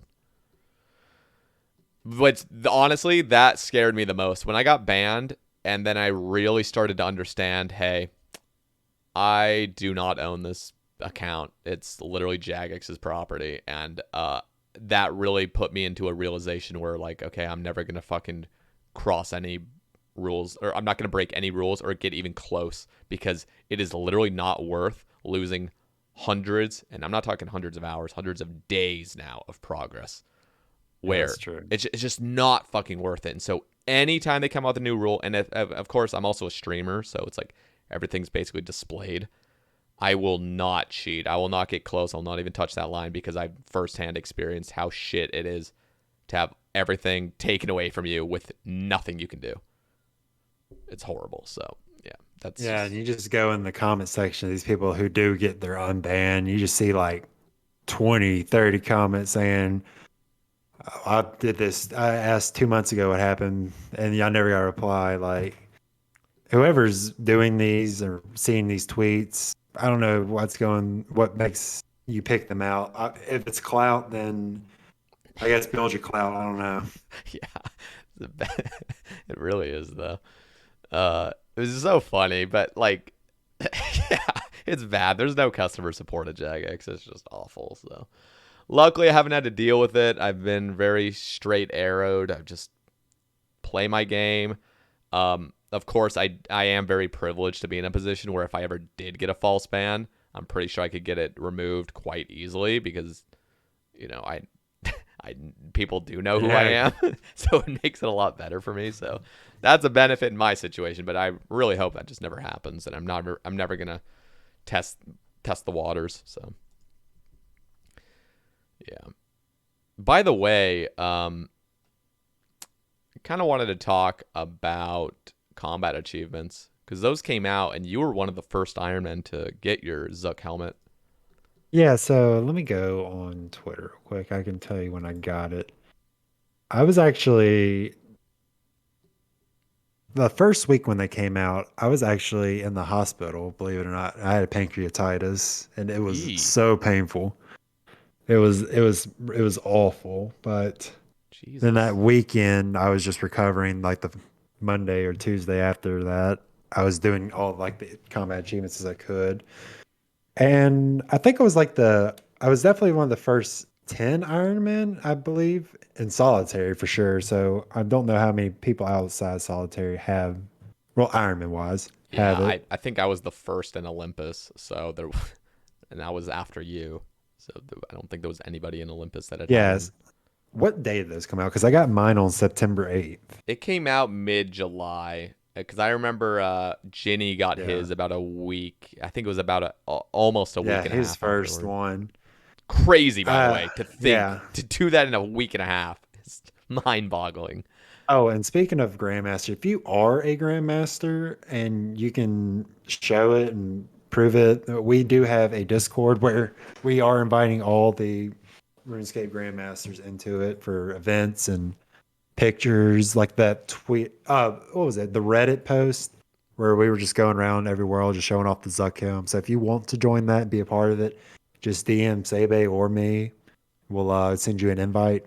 You just got to make sure you can prove it. And it's also not limited to two grandmasters. It's also people who are striving for grandmaster and need like Help advice and and stuff. help.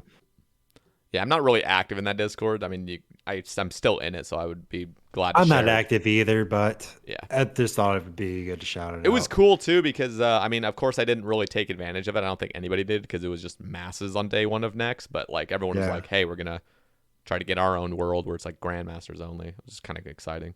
Well, it didn't work out like that, Yeah, unfortunately.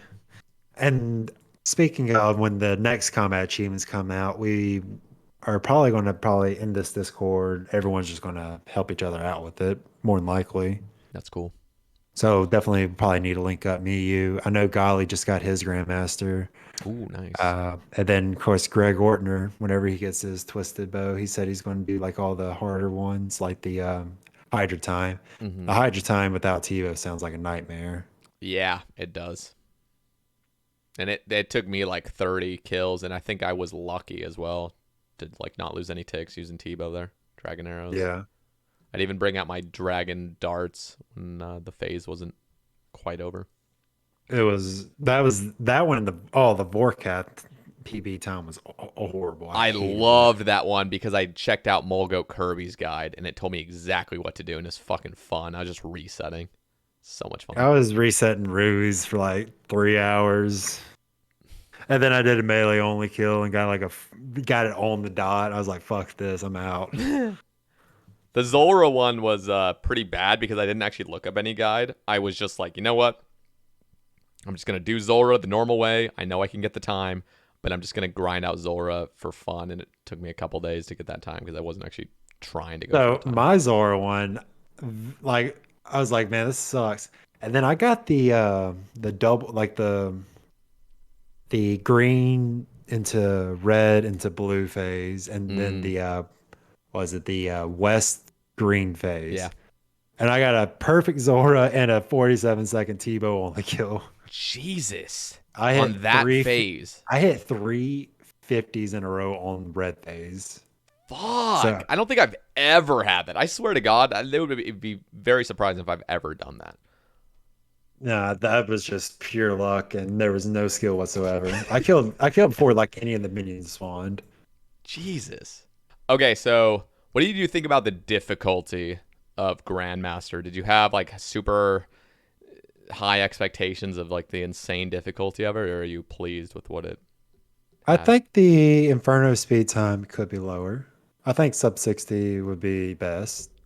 I don't think sub 60 is too difficult. I mean, I had a 61 like a 6120, and I literally killed Jad and the healers and like the set. Yep. And I also had like a 4 minute triple Jads.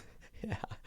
Yeah, So it's like, a little it's on the easier side, and I was surprised because I was really happy when I saw 65 because I knew I was shit at the Inferno when it first came out.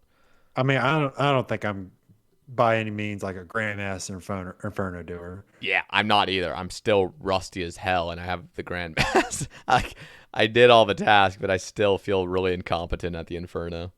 I think mostly the grandmaster tasks were more annoying than anything. Like the perfect the perfect what's it called, TAB. I did it twice. I did it once for myself and once to help Godly and Phoebes out. But both times they were just so annoying. Oh, that was The so good for me. the no prayer Jad was so dumb. I hated it. Did you take multiple attempts? Yes. Okay, then that's why you hated it. I got it one and done. I just really buckled down and fucking focused. Oh. But it was still annoying. I agree. But it's something where it's like it's to the point of annoyingness where it feels like a real accomplishment to get it done once you've done it. You're like, all right, that was ass, and everybody that gets a Zook helmet after me is gonna have to deal with that shit. What did you think about the 6 Jad challenge? Well, I thought it was pretty difficult going back to back from 5 to 6. I think that took me a couple times to do it. Mm, The speed times, if you don't have TiVo, you're not going to have a great time. yeah. Yeah, that was pretty annoying. I like the kill all three jabs with different styles and the triple style on the triple jab one. Yeah, that was cool. I liked that. What else was there? What do you think about the corrupted gauntlet and the normal gauntlet ones? Did you enjoy them? So so before the gauntlet, I was doing already had a the times have a sub 3 regular and a 545 corrupted, so I didn't have to do the speed times.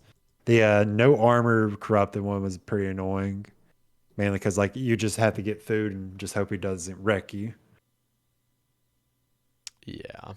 What else was there on the corrupt? I think that was really the only annoying ones. The speed times weren't too bad. I kind of enjoy it. I hated getting teammates for the top speed What times. about CM teams as well? That was. I guess you had a Uh, fine time with that. You had already had people.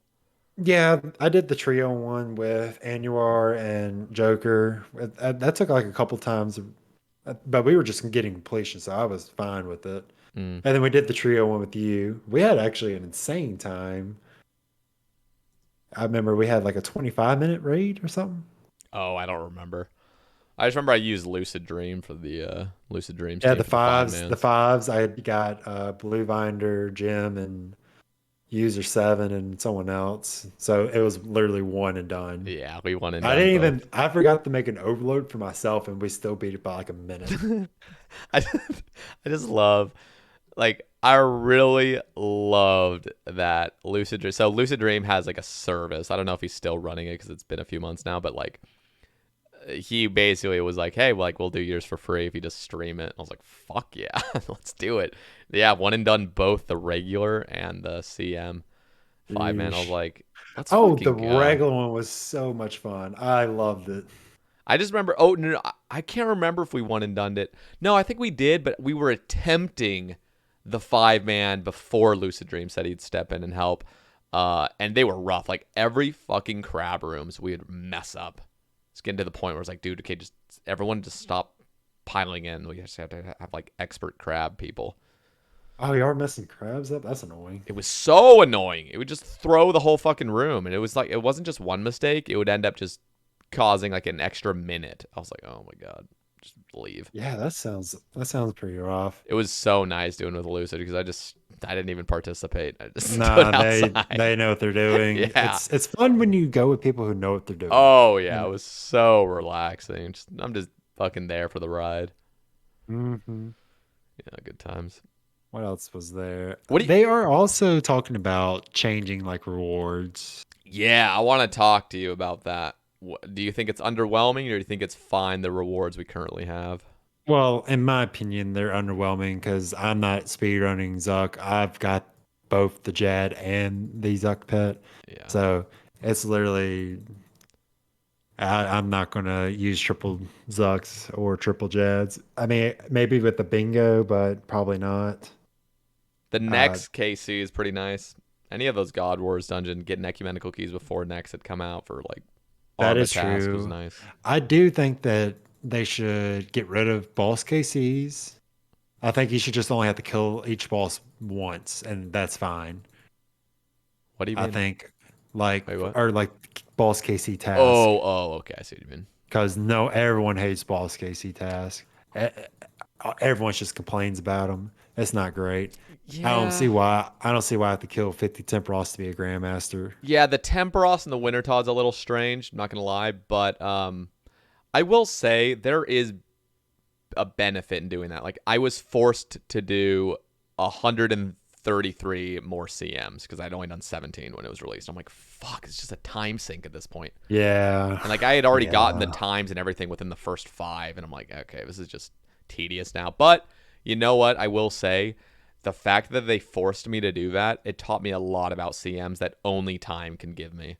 And so I actually appreciate it a lot more. Same thing with hard mode Tob. You know, I hated having to do the full 100, but it's like I'm getting a lot of experience for it. And even though if you can complete the tasks, time is what really makes you better. And CMs just started flying by toward like after 100. It was nice. Yeah, you were doing most of your solo, I believe. Yeah, like almost all of them. Yeah. Yeah, I do wish it they was fun. kept. I think they were going to keep Duo CM. I kind of wish they kept that one. I enjoy Duo CMs. Mm. Yeah, I got a little unlucky. I didn't get any kits or dust or any items. I only got arcanes and dexes the entire That's all way. right. You got 1850 more to go True. for the 2K cape. True. So yeah, okay, what do you think about this? And I've probably mentioned this, some people probably already heard it a lot, but I love the fact that combat achievements through easy through elites gives a buff for clue scroll drops. Big fan. Huge fan. And you know what I want? You've probably already heard this as well because I've shouted it out on Twitter. I want master. So currently, for those listening that are unfamiliar, if you complete the easy through elite diaries of the combat achievements, you get a 5% boost to easy, and then medium, and then hard, and then elite clue scroll drops. So a 1 in 60 elite clue from Seracnus turns into a 1 in 57. And that is the case with all skilling and PVM clues drops. So Okay. I was thinking master, if you complete the master tier, whenever you get a master clue from a lesser tier casket, so you open a hard and you get a master, that would be increased by 5%. So instead, and it would round upward, or if that makes sense. So basically, if you had a 1 in 15 chance of getting a master when you open a hard casket, it would turn into a 1 in 14. And then easies is a 1 in 50 currently to get a master clue from opening an easy casket. Now it turned into a 1 in 47. Okay. Because it would round down. So it would be a 1 in 47.5, but instead of rounding to like the 48, it would be 47. So with elites, the opening an elite casket with that perk would mean you get a master every 1 in 4 instead of 1 in 5, which would be fucking massive. Which is the same. Yes. Which is the same thing they do with Scotizo.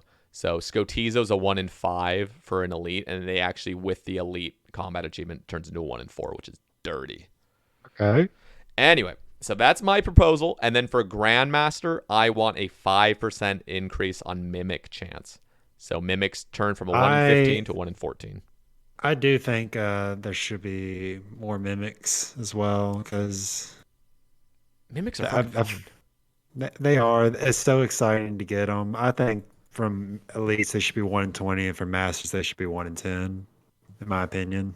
I think the 1 in 15 is still good. I mean, of course, I'd probably still be down with that, but I think the 1 in 15, and then it's for masters, it should be kept. And then, with Grandmaster, it'd be a 1 in 14. And then with elites, it's currently 1 in 35. I think that should be 1 in 25. And I think that's like a perfect number where it's not too OP, but it's like it still encourages completing your elites rather than just chucking every fucking elite to Yeah, because if you're not a collection logist or a clue completionist, you're not doing elites. You're turning them in for masters. Yep. And if you could get mimics a lot more commonly and a 1 in 4 master from opening an elite, with Pole 76 coming around the corner, elites are going to be fucking coming up, dope. huh? Like elites Yeah. would be so good to do. A 1 in 4 chance. You just do the elite and you have a 25% chance to get a master. That'd be fucking sexy. Speaking of Pole 76, do we have any word on it? Any day now, right? Yes. So Mod Aiza actually confirmed that it was actually going to be offered a week and a half ago, but Leagues was like too much of the focus, so they just delayed it. But That's understandable. not this Wednesday, but potentially the Wednesday after this one or the one after that will be poll 76.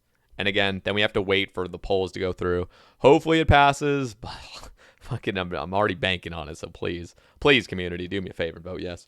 And then I really hope they vote yes. And then it has to be implemented. So I would say the end of March is probably when we can open our caskets earliest. Oh, at least that's after leagues. Yeah. Because right now, leagues has my full attention. I am going for probably 30 to 40,000 points. I would like to get Dragon, but if I don't get it, it's nothing in the world. So you're going to play the whole way? We'll see. If I just feel burned out from it and want to come back to main game, I'll do that. But right now, I'm still having fun. Some people say this is the worst league. Do you agree that you've played all of them, right? I played like an hour of the Twisted one, and the Trailblazers one. I had a lot of fun. That was a ton of fun. I love 2-tick meleeing. It was so much fun. I like this one a lot. I don't even have tier 7 yet, and I'm having fun. Yeah, because I just can't no life it like most of these people. Yeah, but I'm seeing people they're just hitting 98, 97 with the whip on Berserk. It's just so much. That's just like holy. So there is no 2-tick and whips and 1-tick blowpipes, right? No, but this is definitely the most DPS oriented game mode. Oh wow, okay. See, go ahead. I was just gonna say I went into Leagues 3 with the intention of just skilling. Yeah, because you can you can easily access all this like you can access all the what's it called, the overpowered stuff like banking and Unchained Talent and Greedy Gatherer, the Craftsman. I like how you can access all of the stuff instead of having to choose which one you want. Yeah, it was really fun. It just, I don't know, I started getting burnt out because I get that. It's hard to get off the ground. Yeah, and I was actually enjoying it. It was just those times where like you start leveling up, you start getting to those higher levels where you spend more time thinking, and then you start thinking of like, I could just be playing the main game, like, and getting my progress saved. I do have that FOMO of like, hey, I could be actually killing Nightmare next door now, going for that mace, going for those Tor legs. But you also care about the rewards that you get from leagues. I had no intention because I was playing on my hardcore account, so the rewards meant nothing to me. So it was even worse.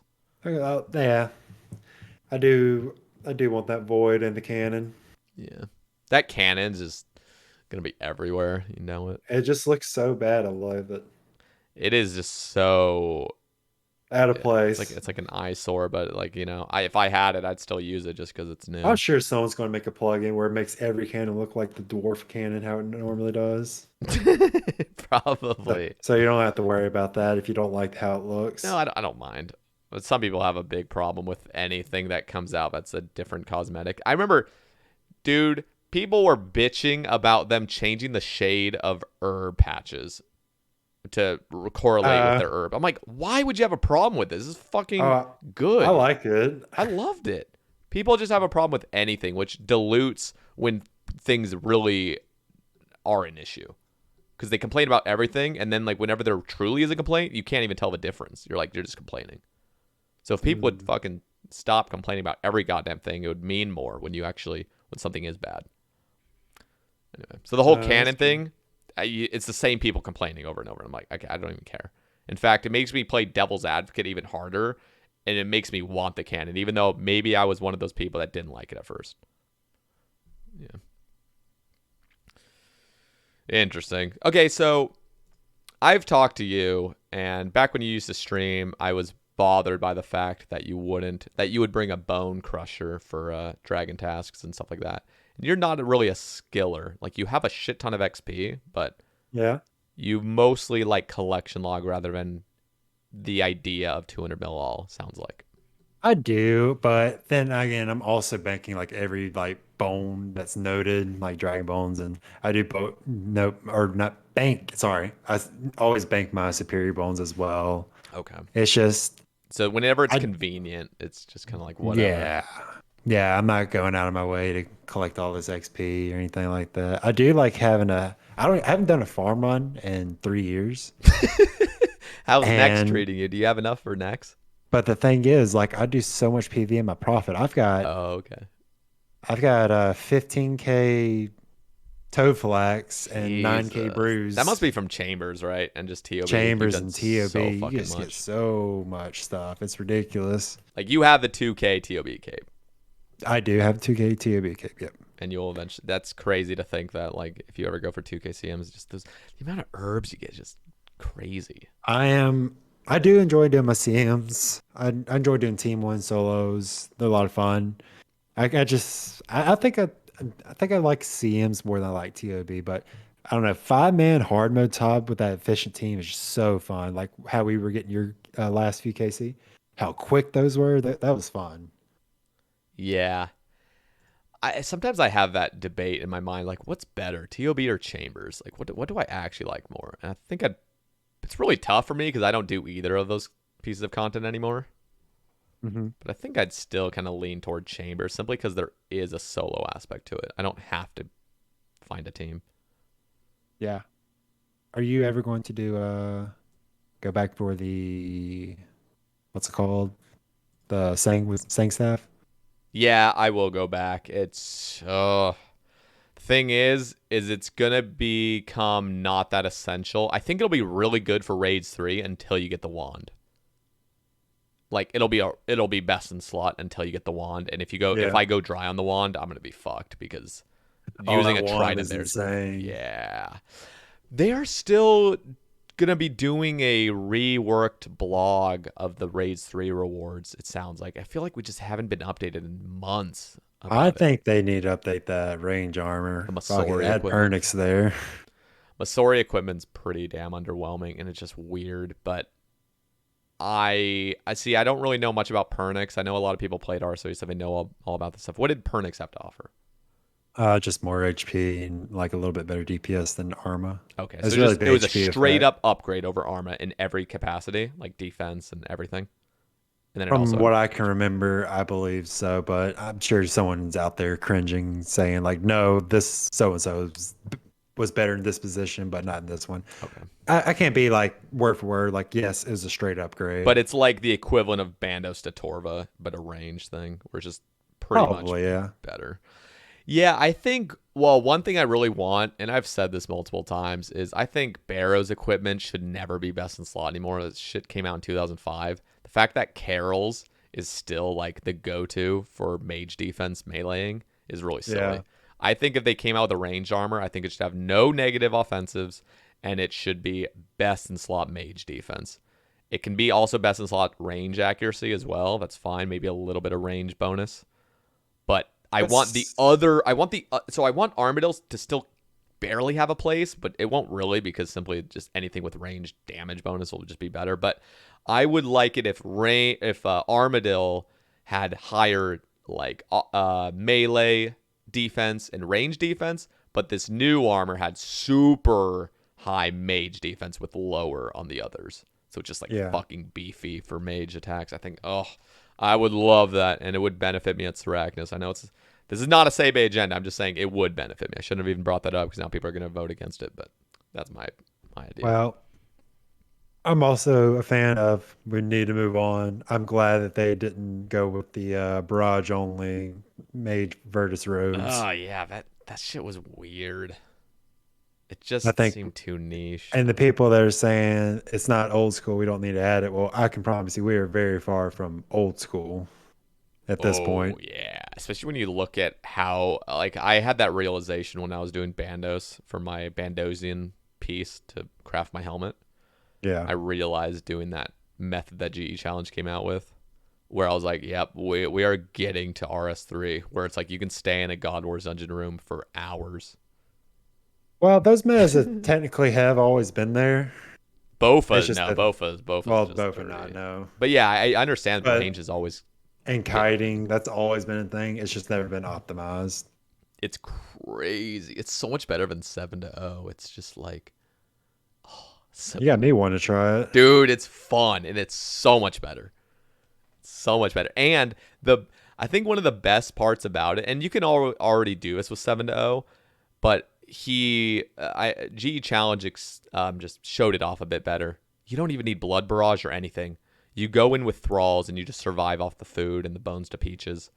Like I was just thralling the whole time and it was I fucking did fun. barrage, and I didn't barrage every time, but it just secured it. But thralls does, yeah, thralls are Oh, actually dude, you're insane. getting like 25-second kills and shit. It's just so nice.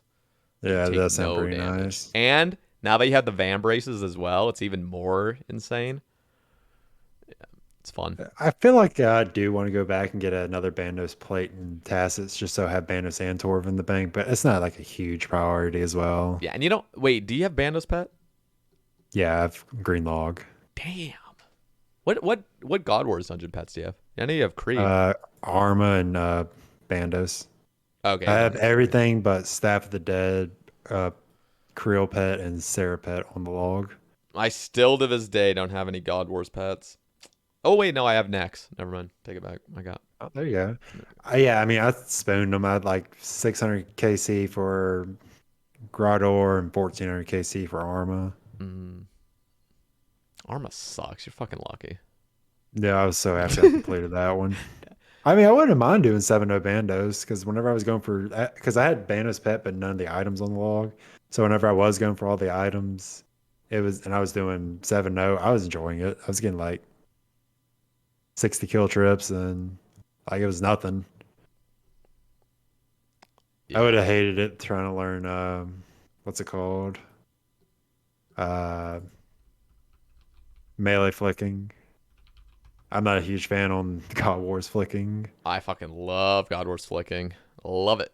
Love it, love it, love it. Because there's such a high skill gap, and There it you is. could get even better. Like when you would watch Latius do spectral flicking, which is so unnecessary, but like, oh, the skill ceiling is just so high. It's just so cool. I really wish that had kind of stuck around, but I understand. Like Meta change and all range is that. just so much fucking better. It's so much better. I do envy people who can do that. I just never truly put forth the effort to learn it. Yeah, that's fair. I just wanted to get to that point because it was after I got my Infernal Cape, I realized RuneScape's a fucking video game, and nothing could ever really be that hard. Like if you Yeah. really think about it. And so after I got my Infernal Cape, I had a big sense of like confidence, and I was like, you know what, I'm just gonna fucking learn how to flick. It's gonna take some time, but it was I pretty easy. am ready for you to stream nibbler pet hunting. That's always content to watch. I would love Especially, to do that. I'm not gonna lie, but I do a lot of Konar Slayer, so I never get tasks. no, that's true. But just like when you do get it, you can just do a whole stream dedicated to it because you got 3 tasks. Yep. I was enjoying doing my little Inferno combat achievements on stream too. It was fun. It's just like so Oh, different too compared to my. the above 50 HP one, that was pretty miserable. That was miserable. And as soon as I got it, I realized, oh, that wasn't that bad. But like whenever you fail, it just felt awful. It's just like, Because you didn't do it off task. No one who, I mean, you I see. can do I it was off task. trying to do it off task, and then that was where I realized this is just not. This is not good. You need to be on task for that. You'll enjoy it so much more. Yeah. It's fucking miserable because I did do a few attempts off task and it just always fail at 56 or some bullshit. Just so Yeah, the annoying. range spawns next to a blob and Yeah, just you basically just had to really safe up. When I got my actual thing, every single wave from 56 to 64, I brewed up to 115 every wave. yeah. I just Yeah. did it. I was like, you know what? I'm not gonna fucking risk this. Just brew up. And if I didn't have a situation under control, brew, brew, brew, brew, brew. I don't even care. I'm just fucking brewing. I uploaded my attempt on YouTube where I did it. You just see me just looking like dog shit doing the Inferno, but got So it you're done. asking me about my goals. What are your current goals right now in the game? My goal. Oh, I love talking about this because I've just been working on the same goals for so long. But I want to get full Torva. So for those wondering, don't watch my rambles as often. Nex, I'm showing it right now. I'm just missing a hilt and a plate body. As soon as I get the Torva plate body, I will leave Nex. I will eventually go get the hilt, but it's not a priority, and I'm totally fine leaving one item. I did that with Nightmare, where I just have an Eldritch still, but it's not essential. And then at that point, I can go back to Slayer, because right now can't go back to Slayer. I can't get myself to go to Slayer unless I have full Torva, the I new totally look. agree. I'm not about to do Toro plate body Tacit, fucking tacits. yeah. Fuck that. The plate legs in BCP look even worse. Just like, oh, I imagine maybe it's you need the top and the body to go back to Slayer. That's how I see it. So after that, I want to Yep. go get an Eternal Gem. I still don't have that. I'd love to get that for clues, like totally efficient clues. That's the last thing I'm missing.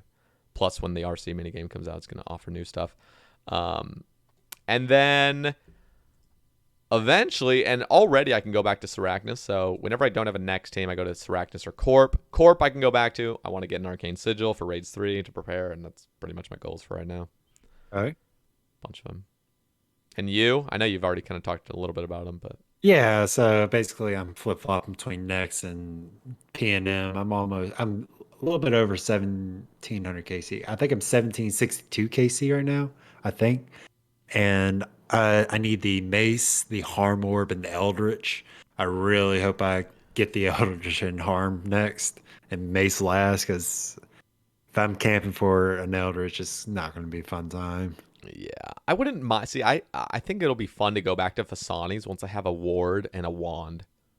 Yeah. That'd be fun. I don't know. I'm also excited for the one. If I don't have or Nightmare completed, that one's gonna be so much fun. Oh yeah, I think it's gonna be better than the Harm. it will be, but the harm is gonna be more comfy because you just saw it such a long range with that fucking wand. You're gonna be running into black holes all the time. It's just short distance.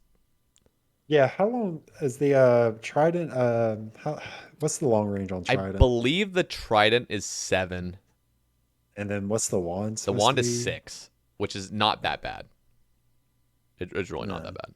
bad. I might be mistaken on the 7 part with the trident, Oh, but I'm well, almost if certain. it's 6, then I don't think you can reach it on the flowers. Well, yeah, you can. Yeah, you can barely. And Yeah, I think, yeah. yeah, you can just barely do it. I wonder if putting the wand on defensive will give it a slower attack speed, or if it's just gonna be like a trident where it's always 4. Nah, there's no way they're slowing it down because it's literally built as 2-2-2-4. There's no way it's gonna go 3-3-3-5 or some bullshit. Yeah. Why not? So you'll probably just cast it on defensive and get that extra tile. So it'll be like a short range trident. Kind of excited to see how they make it look. I really hope it matches like Ancestral or matches the ward, because I really like how like when they do add items, it kind of builds off of like what's currently in the game, except for Tor. Tor looks nothing like Primordials or Zuckhelm or Yeah, it doesn't. anything. It doesn't. It kind of matches Infernal if you don't look at the purple. Just blur your eyes a little bit and it looks fine. Yeah, I'm a big fan of like fashion in the game. Same. I do think items should look good. What do you think about Third Age? I know so you can tell the audience you do have Third Age, right? Yeah, I do have a third age mage hat. It is not on the log. It was on my 97th elite clue. And this was Wow, like back when elite. Fat Clouds was doing team raids, and it was with him. I told him I was going to do an elite clue, and he got mad at me. But then I got third age. Let me ask you this. Was it before mimics were a thing? Yeah, this is like 2017, 2016. So you actually did have a decent rate. Whenever I think of people getting Third Age from elites, I always think of like the really shitty rate it is now. But you actually got it when it was actually acceptable. Mimic the Mimic update was when elites got fucked. Oh, I have no idea. Yeah, that was it. So you actually had like a decent, like less than 1 in, or a better than a 1 in 3,000 chance. Now it's 1 in 5,750. So Sheesh. deserved. Yeah, totally deserved 97. That was back. Yeah, no, go Oh ahead. god. Go. No, it wasn't best in slot because the ancestral was out at the time. Oh yeah, but it was so dope to look at. Did you have a hat at the time, or was that what your best in slot was? No, I did not. I think the void was still best in slot. Like void, well, not mage, but void range and melee was like meta. It was the old looking void as well. Oh yeah, Like that little kind of, I loved the green tint. It was kind of greenish, right? yeah. I loved that. I still like how it still looks now, but man, I really kind of liked how it originally looked. See, at first when they showed the new like void that was on the Shattered Relic void, Yeah. the reward, I thought that was the old void at first. But it's Really? still slightly different. Yeah, if you look side by side on them. Well, I see. I tend to forget. I tend to like my memory starts getting cloudy of like how things used to look. I don't know. I misremember how things used to look. But No, I get it. what do you think about Third Age? I know you're a So collection log enthusiast. Do you think that's something you'll ever really hard camp? I would love to, if I ever get to the point where literally last thing on my log is clues, I would consider that a win. Like if I Yeah, have that'd be. everything but clues checked off, we did great. We gave it a good run. That's basically Domos right now. Whatever his name is, Oh, Belarus. hang on. It's a Basiligus. Basiligus. Yeah, something like that. That I dude love is that guy. that dude is beasting. He is annoying as fuck in Twitch chats, but damn, he is a fucking gamer. I Why have to give him I credit. did not know he was in the Twitch chats. What's his Twitch name? Domos. Domas. I'll have to look out for him. Yeah, you'll probably I'm a just big see. fan of his account. I Oh, love like he is a beast, and I just as much as I would love to flame his ass all the time, I gotta give him credit where it's due. He is a absolute beast. Rank 1 collection log for those that don't know, and he's just all pets. yeah, just killing it. Just Yeah.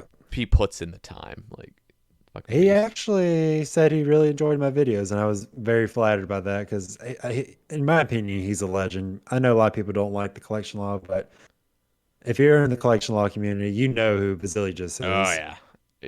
I didn't know that was Domos for so long. I just thought Domos was like a pet hunter. I didn't know he was so dedicated. But then when I realized, I'm like, shit, No, gotta give you he's a credit. big time gamer. Yeah, yeah. He's almost at that point where it's just pretty much clue uniques Yeah, left. he's almost completed the boss section of the log. He literally just needs the Inquisitor's Mace, the Jar of Darkness, and then like a few next items. Wow. Yeah, he's at like I'm almost certain he's pushing 1300. He might already be at 1300 logged. He's 1280, I believe.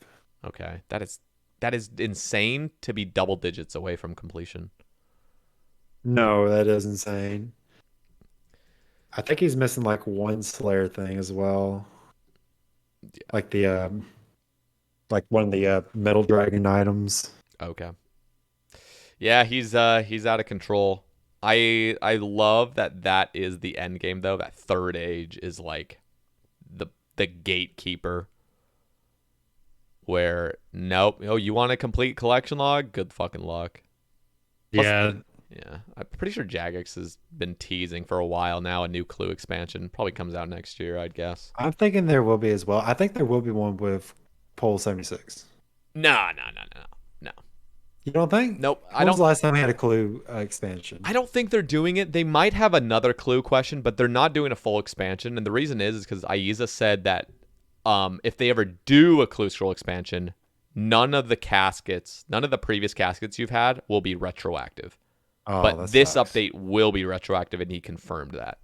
Okay, that is incredible. I'm glad I'm saving them. Yes. And you know what is really cool? I really actually love the fact that when an expansion comes out, that they won't be retroactive. I'm a huge fan because if it were the opposite, where every casket's always retroactive, then it just always incentivizes never opening anything. And I hate that. Like, I hate that feeling that you just can't open stuff. Yeah, I've been holding on to my elites for a year now. It's not fun. It's just, No. Yeah, after a while, you just like they're just there. You don't yeah. really get that feeling of wanting to open them. When you first start stacking, it's pretty bad. Like, your first 50 is just like, "Ugh, I just want to open these. And like I do open like accidentally here and there because I just don't ever think. Yeah, so I want to ask you, this is a question I was kind of thinking of. Who are the greatest players?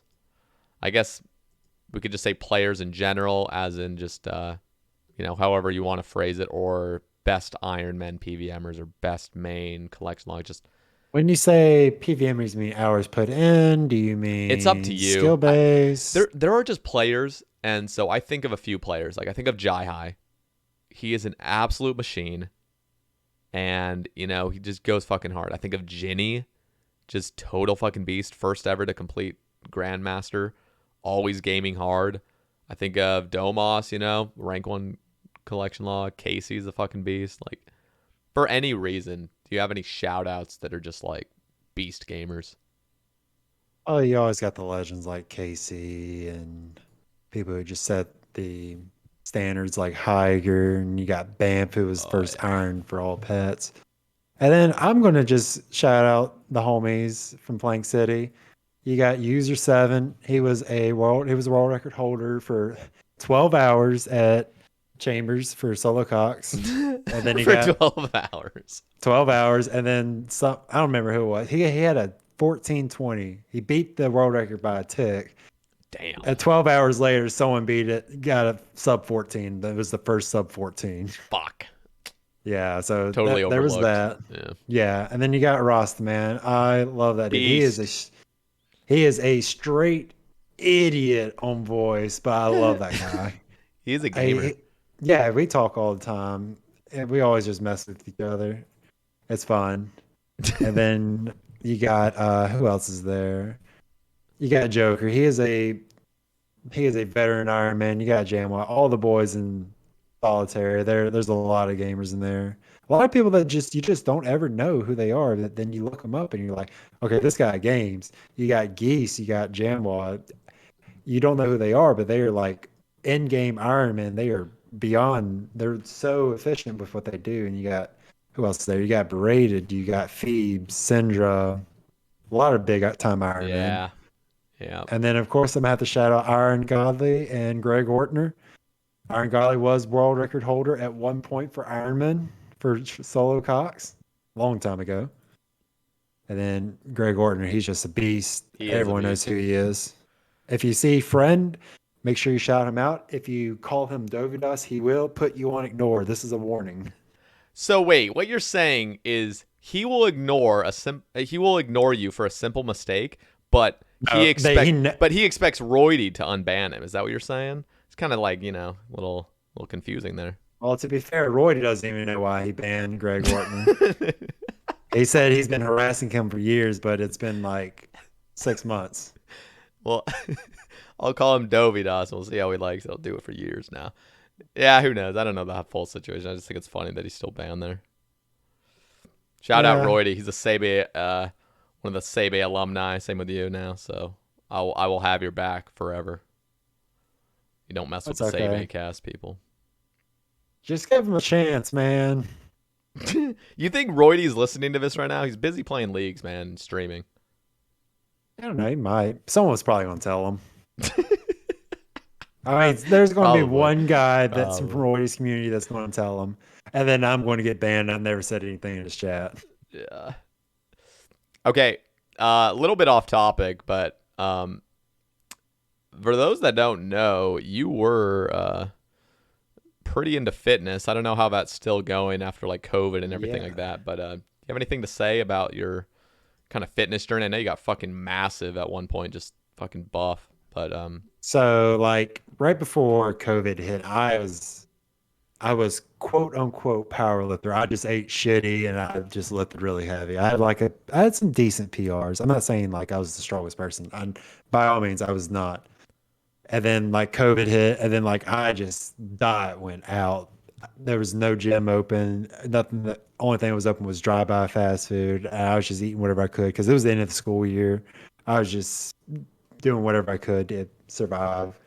Like the grocery stores, they didn't have anything. You couldn't buy anything. You remember, like, I don't know if you ever went to a grocery store and you went down the rice or pasta aisle. There was nothing. Remember the toilet paper was all gone. I lived alone, so I already had like a 24 pack in my apartment, and I had 18 rolls left. I was thinking about selling it online for like $50 at one point. Yeah. But yeah, so that happened, and then since what was it, May 2020, I have lost 60 pounds, and I feel like I'm a lot more in shape. I probably should show a progress pictures because I do those a lot. I do Do go to you the want me to gym put about him on the cast? We'll show him if you have him. yeah, I will you can timestamp this and then I'll send them to you. I mean, I'm I'll not gonna send fucking. I mean, are you able to find him now? Because like, if not, I'm gonna be straight up honest. I'll probably end up just putting it in the description unless you can find it. Oh yes, if you can give me 1 second, I Yeah, probably have them still. that's cool. Uh While you find those, I'll just say like, yeah, I've talked to a few people on the Sae Bae cast, like Foe and Roydy. They both had like their little fitness journeys and stuff, and then you start playing RuneScape a bit more, and it starts not meaning as much. But do you have any? You just said you lost like 60 pounds. I want to see those progress pics. But what are your plans for the future? Are you? I feel like whenever men in their 20s get like into their later 20s, they just stop caring about how they look, and they just care about being healthy rather than being the biggest. well, honestly, I'll be just straight up honest. It's going to sound conceited as hell, but I like looking good. I like looking good for people. Yeah, but it's not about I being the don't. biggest anymore, Oh, or is it? I mean, I want to be fucking Ronnie Coleman size, yeah. That's probably never going to happen. Interesting. But I feel like the older I've gotten, like I was kind of into lifting a little bit. I never got meathead status or took any like crazy supplements or anything. But okay, I just sent them to you. That second picture might be a little inappropriate, so you can do that. You can do it. You can all do it right, waist all right. up. Let me get this. You guys are curious, so show this one first. Just get this. So yeah, That a was little beefy on the first the picture. first one was like I was out of the gym for five That's months COVID. and That's there the was effects of no COVID. diet at all.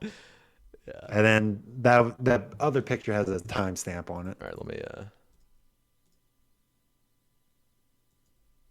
Wow. So this is very recent. So let me try to crop this a little bit. We can Yeah, see that. just make sure you don't There show we the go. I lower got it. half of Yeah, I that. mean it's a Sae Bae cast regardless, but I will be premiering this on Twitch. So I got to be a little careful. But yeah, we got it good. There is a timestamp. I'm not showing it, but it does say January 27th, 2022. So yeah, a lot of fucking. Wait, you said that's 60 pounds lost. Yes. Let's fucking go. How was? What did you do to lose weight? Just stop eating as much, or did you? Well, pretty much clean up the diet. Really, the if you want to lose weight consistently, honestly, liquid calories are the most thing that gets binged, like your sodas, your milkshakes, your coffees. It's Sweet just tea, as you are. packed full of sugar. Sweet tea, yeah. See, I'm All these still am not a carbon. fan of sweet tea, and I think were you the one roasting me for not like enjoying it or something like No, that? I'm from Mississippi and I hate sweet tea. Okay, So okay, there's so I get the same looks you get, okay? okay, that's fair. Because you're from Alabama. Well, I'm you're not not from from Alabama. Alabama, but Yeah, yeah, yeah, I know what you mean, but like you live there, sweet tea's a staple in the southern states. yeah. I hate it. I think it's They disgusting. got fucking billboards like Bojangles billboards, sweet tea. You get a free fucking sweet. Like Jesus, nobody cares, but I guess everyone cares, just not me. No, okay. Yeah. I sorry for interrupting again, but I need to ask you. There is some weird ass saying, and you're gonna have to tell me if this is weird for you. But in Okay. Alabama, people say chunk.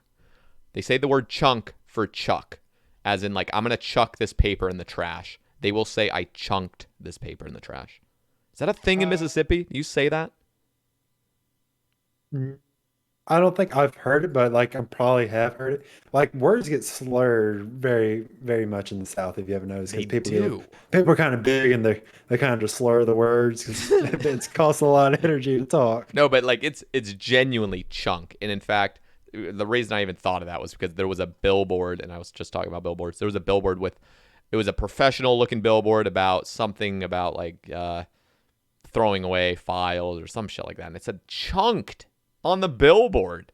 I'm like, dude, like I would have no idea what you're talking about. And but it's only because my brother actually like has a real life here, and he says that a lot of his coworkers say chunk, and I'm like, Jesus Christ, that I just don't think does I not. hear my no, I don't hear that day to day. It's fucking Speaking of weird. billboards, have you this does exist, by the way, like on the Mississippi Alabama border, the billboard that says she's your daughter, not your date. Have you seen that in public or I have in I have your never seen that, but I'm okay. I've seen it online, but I've never seen it in person. I have seen it in person. Oh my God, so it's That real. is a real thing, by the way. Jesus Christ. Yeah, I mean, it's a good reminder, you know. But anyways, back to the fitness thing. I do work out 5 days a week. How I lose weight is cutting out liquid calories. And if you just substitute it with the 0 calorie drinks, it really helps you. It gives you that. They don't obviously they're not going to taste as sweet, but they give you that like that sweet savory taste that you kind of look for when you drink a soda Just gives you that or whatever. satisfaction. Just makes you feel Yeah, because I drink zero. I think Coke Zero every day, pretty much, and mm, it really helps me get through the day. that's cool. Yeah, I'm And then, oh, go ahead. okay, I was just gonna say I was just I'm a big fan of water, and like I'm glad I water is amazing. It's always a good choice, yeah unless you live somewhere where it's kind of questionable. yeah true Mexico. Uh, yeah. Speaking of which, you also mentioned in your bank video and your rambles how you want to sweat every day. How is that going for you? Yeah, so that worked pretty well until leagues came out, and then for three Okay. days in a row, I didn't do any activity. I just sat on my ass. Okay, that's still what, almost 3 weeks? Yeah, no, I was actually pretty good with it, and that's not to say every day was super intense. I just if I had a day where I wasn't feeling it as much, I would just do 3 sets of like body squats, Okay. of like 3 by 30, and that was enough to just fucking pant at the end because I'm so out of shape. But yeah, like I would do some body squats and I'd do some calf raises and shit like that, and that was like a really quick way to get my to actually break a sweat because if you're just doing more like upper body, it's really hard. You have to really push yourself. But yeah, like generally I would do if I was at home, like I would either go for a walk at like fast pace and then uphill. I'd have to go uphill and I'd break that sweat, or I go in my little gym room and I do my cardio workout, which is like uh, jumping jacks, and then I would do like fake jump ropes into burpees, which fucking burpees are the number one. If I can just do 1 set of burpees, I'm breaking a sweat. Like I'm good. Yeah, I'm not a big fan of like calisthenic type workouts, body weights. I do enjoy some of them, but like burpees, Mary Catherine's, or anything like that is just not a good time. Yeah, it's not a good time, but that's when I know it's really benefiting me. Just like this fucking sucks ass, so I know it's if it kicks my ass, I know it's doing a lot of good. If it's too easy, Yeah, I'm I like, get that. yeah. So that's what I've been doing, and I did lose it for about a week. Today I haven't broken my sweat, so I'll try to do it. Sometime this evening, probably when my video's rendered. This video's rendering, but I really do try to keep it. It's really tough, and I already have broken my my water only thing. I'm back on it, but I did have a day where I got a boba tea, and oh my dear God, that was delicious. That was the first time I actually had a boba of my own. Speaking of like boba teas and like a cheat meal, I do like 2 or 3 cheat meals a week, just They're because I got essential. They are essential, I think. you don't want to, you just don't want to miss out on life, man. Yep. It's not going to be the end of the world. If you just diet about like almost perfectly all week, just eat the damn cheat meal. Yep. Nah, you got to It, enjoy it, and it just I mean, cause seriously, just drinking that one boba was enough to be like, okay, like I'm back on water now. Like I was so tempted to just drink anything other than do water not obsess over having something, just have it and then and go move back. on. Yep. Go back to what you were doing. Because that is the worst feeling. Because like that's the only thing you're thinking about right now. You're not getting anything done. Just have the damn Snickers or whatever it is. Yeah. If you need that thing, just get it. Yep. Well, I'm talking about dieting. If you see drugs, you might want to think about that twice. Yeah. Yeah, no, I think it is really good to have cheat meals. And that was one thing I didn't limit myself on was I never this for my resolution I never limited like food intake, or I just wanted to focus more on whole foods and stuff that's not just like Cheetos and fucking cookies and shit like that. Like things that are genuinely giving me good energy. So anything that's like No, I totally get it. actual food. So I've been focusing on that. I don't cut out sugar out of my diet, just cut out sugary drinks. No, and like you really will see a difference if you like if you are if your diet is poor, look at what you're drinking first because that's where most of your calories are coming in from because it's so easy to drink calories. Like Oh you yeah. don't even realize after like 3 cans of soda, that's like 600 calories Yeah. or a couple hundred, depending on what you drink. No, I mean, you fucking get a Barks. I was obsessed with Barks root beer like a year ago. Fucking best root beer, by the way. Don't at me. And yeah, those cans have That fucking is good. 240 Yeah. calories for 12-ounce can. Yeah. Yep. No, I totally get it. And energy drinks too. Yep. No, in fact, over the holidays, I had gained some weight, and I could tell. I'm not too obsessed with my weight. I just care kind of about how I feel rather than like what's the number on the scale. But yeah, I think I've actually lost about 5 pounds since Well, good for Christmas. you. You have any like fitness goals? You just want to feel healthy? I just want to feel healthy, and I want to look good because, I mean, I'm single. I play a lot of Runescape, so I don't worry about it as much. I'm just focusing on my like streaming and YouTube and all that shit. But Yeah. I do want to look good for for when the opportunity arises, and I, meet a cute girl or whatever. I don't want to be in like the worst fucking shape of my life and be like, yeah. Well, let's say you do meet a cute girl. How would you start your conversation with her? Because would you talk about your job? Would you be scared to talk about what No, you no, do no. for a I'm living? I'm not scared at all to talk about what I do now. Okay, that's good. There was a point where it was like that when I'm averaging 5 viewers, and it's like, don't come like the last thing I want is anybody that I know in real life to come to my stream and just be like, you're streaming to 5 people. What the fuck are you doing? So it was a growing process to get to that comfort point, and it's just how life is. Like, now I hate to admit that, but once Yeah, you can say, yeah. yeah, I don't care how many streamers or people I'm streaming for. I don't care how many viewers. But I'm when it's your enjoying it. job, it's different. Like, That and like let's just say you do meet someone. yeah.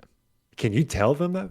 Can you be confident enough to tell them like, yeah, I'm currently a streamer. Can you just be confident? It's like, and then they follow up with like, oh, how many people do view you? Yeah, that watch you. Yeah. It's a very hard conversation starter. I get that. It was tough, and luckily I'm at the point where I've done it for 3 years, and I just tell people like, I mean, I barely tell anybody, but anybody that ever has asked, it's a lot easier to bring up that conversation now because I am partnered now, and I do average Okay, yeah.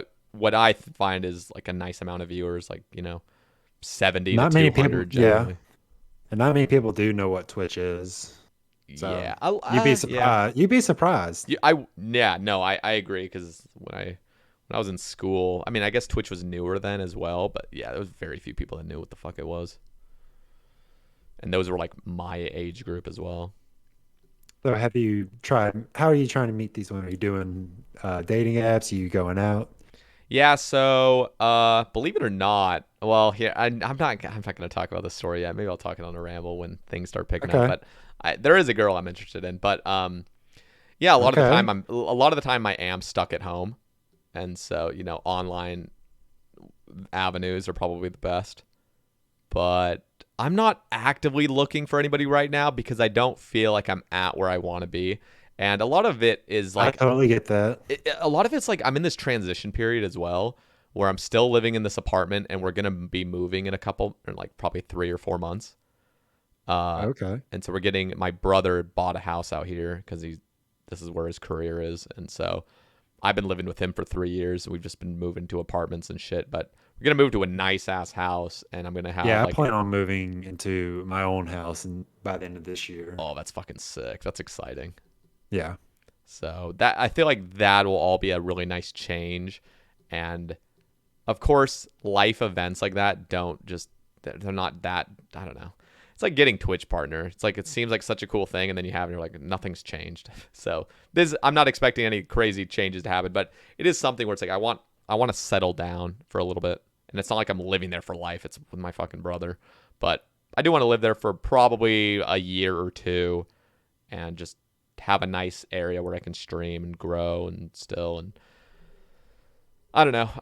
I'd feel better bringing women to that apartment if I, got a Tinder To a date house instead of rather than this apartment's nice, but it's getting like our oven broke the other week. Our toilet's been broken for like 2 weeks, so we're fucking using this shitty handle. It's just like things are breaking, lights are burning out and stuff, but we don't do anything because we know we're leaving. And so it's just like, just get me out of here. You do need to have them fix it because they will charge you if you leave without getting it fixed. You're probably do right need to on get that. that fixed. That's a good shout. And believe it or not, if you have a light bulb out in your apartment and you leave without getting that light bulb, they charge you for that. That's a good shout. Yeah, we got to get that shit because we did get Don't charged wait. for last Do apartment. not wait. Do not wait till the end to get it fixed. Yeah. Because they go through that apartment and they will charge you for whatever like is not working. Yeah, and they'll even charge you for shit that is working. They'll just like our first apartment when we left, they started charging us for random shit that was like already broken when we got there, and we literally already told them that it was broken. Yeah, like let's say like one of your outlets doesn't work in like a dual outlet, and then they check it and they say it doesn't work, and they charge you like $20 for it. Yeah, it's fucking stupid. Yeah, because they try to squeeze every bit of money out of you. That's just life. Yeah. No, it's exciting though, and I'm getting to that age. I'm turning 27 in June, which is crazy. How old are you? I will be turning 26 in September. Okay. Yeah, getting old. What about you? Aren't you dating somebody right now? Yeah, so I've been dating this girl for about 2 months, and we really hit it off. We really connected a lot because we are the exact same person. If you can imagine me as a girl, I would run away first off. But yeah, it's been really great. She works for the state. She's a data analysis auditor, and I work in accounting, so it just works. That's cool. Yeah, and she does not care if I told her I was going to be on this podcast today, and she said that was really cool. That's awesome. And she actually seemed interested, not just like, oh, that's cool. Have fun, whatever, bye. That's awesome. Yeah, yeah, it's really nice. It's been too long since I've been in a relationship. That does sound nice. Yeah, we went out last night, and let me send you a picture. We were celebrating her friend's party, her birthday, and it was masquerade theme. Let me see if I can get a picture of it. Yeah. See if I can. And this is me and her in her mask. Let me show this. Yeah, go ahead. Yeah. Aww. So cute. Damn, you. I mean, I'm not gonna lie, Creel, you're looking really good. Well, thank you. You know, you've lost a bunch of weight and shit, and yeah, handsome ass dude, man. Oh, thanks, Sae Bae. I would have sexual intercourse with you too. Jesus Christ, this is a Sae Bae cast. We're going rated R mode now. Sae Bae cast and cast. The cast, yeah, the fucking couch. When are we gonna get the couch, by the way? Oh, Dan by the Police way, asked about like I found out after I don't remember if you remember me doing like the cast and count bits on Twitch a lot, but I was reading into the rules, and if you were referencing that like as an alert, you could get banned for that. So I got rid of all that alerts. Yeah, I remember that. And so that's why I have like no alerts whenever I do stream. I mean, they'll ban. I mean, multiple people, including Ginger Beardy, just posted a penis asking got banned. Like, they don't really. Dude, they really do you know have how no many chill. of those assies get posted daily? Yeah, So- but they only care if it's a partner. yeah, I guess that's true. And I was like, They probably damn, don't- like, because I'm pretty sure I've posted a penis ask in my life, and I'm like, okay, now I gotta just make sure I don't fucking ever post anything that's sexual like that. I love that freaking bird one. You know, like the huge, humongous one. Yeah, I'm pretty sure I've seen them all. I'm sure you And I've been have. raided by Will a few times, where he'll just kind of. Will fucking dog, please. He posts them like all the Yeah. time. Now, Will's community, not Will himself, but yeah, his whole community, whenever he raids me, just like, boom. Like, he'll have like 10 people in his chat just spamming penises. Do you have anything you want to talk about? That's, because, I mean, I feel like we've pretty much covered a lot of good stuff. You know, I think we have too. I mean, we're just two like-minded people. We're in-game Ironman. Gaming. We're trying to better our lives. Hopefully the future updates, because we always like doing new content together. I always ask like the boys from Plank City if they ever want to do content with you. They always go like, not really, but then I talk them into it because I enjoy doing content with you, Sae Bae. I'd love to do next with you as soon as Leagues is done. if I'm not already completed. Yeah, I hope you're not completed. I hope not. I hope I come back and I can get some teams pretty easy. I know look, someone wants to do duo with me, and hopefully I can try that out. But if it's not as fun, then I'll just look for like 6 to 8 mans like I was doing. Yeah.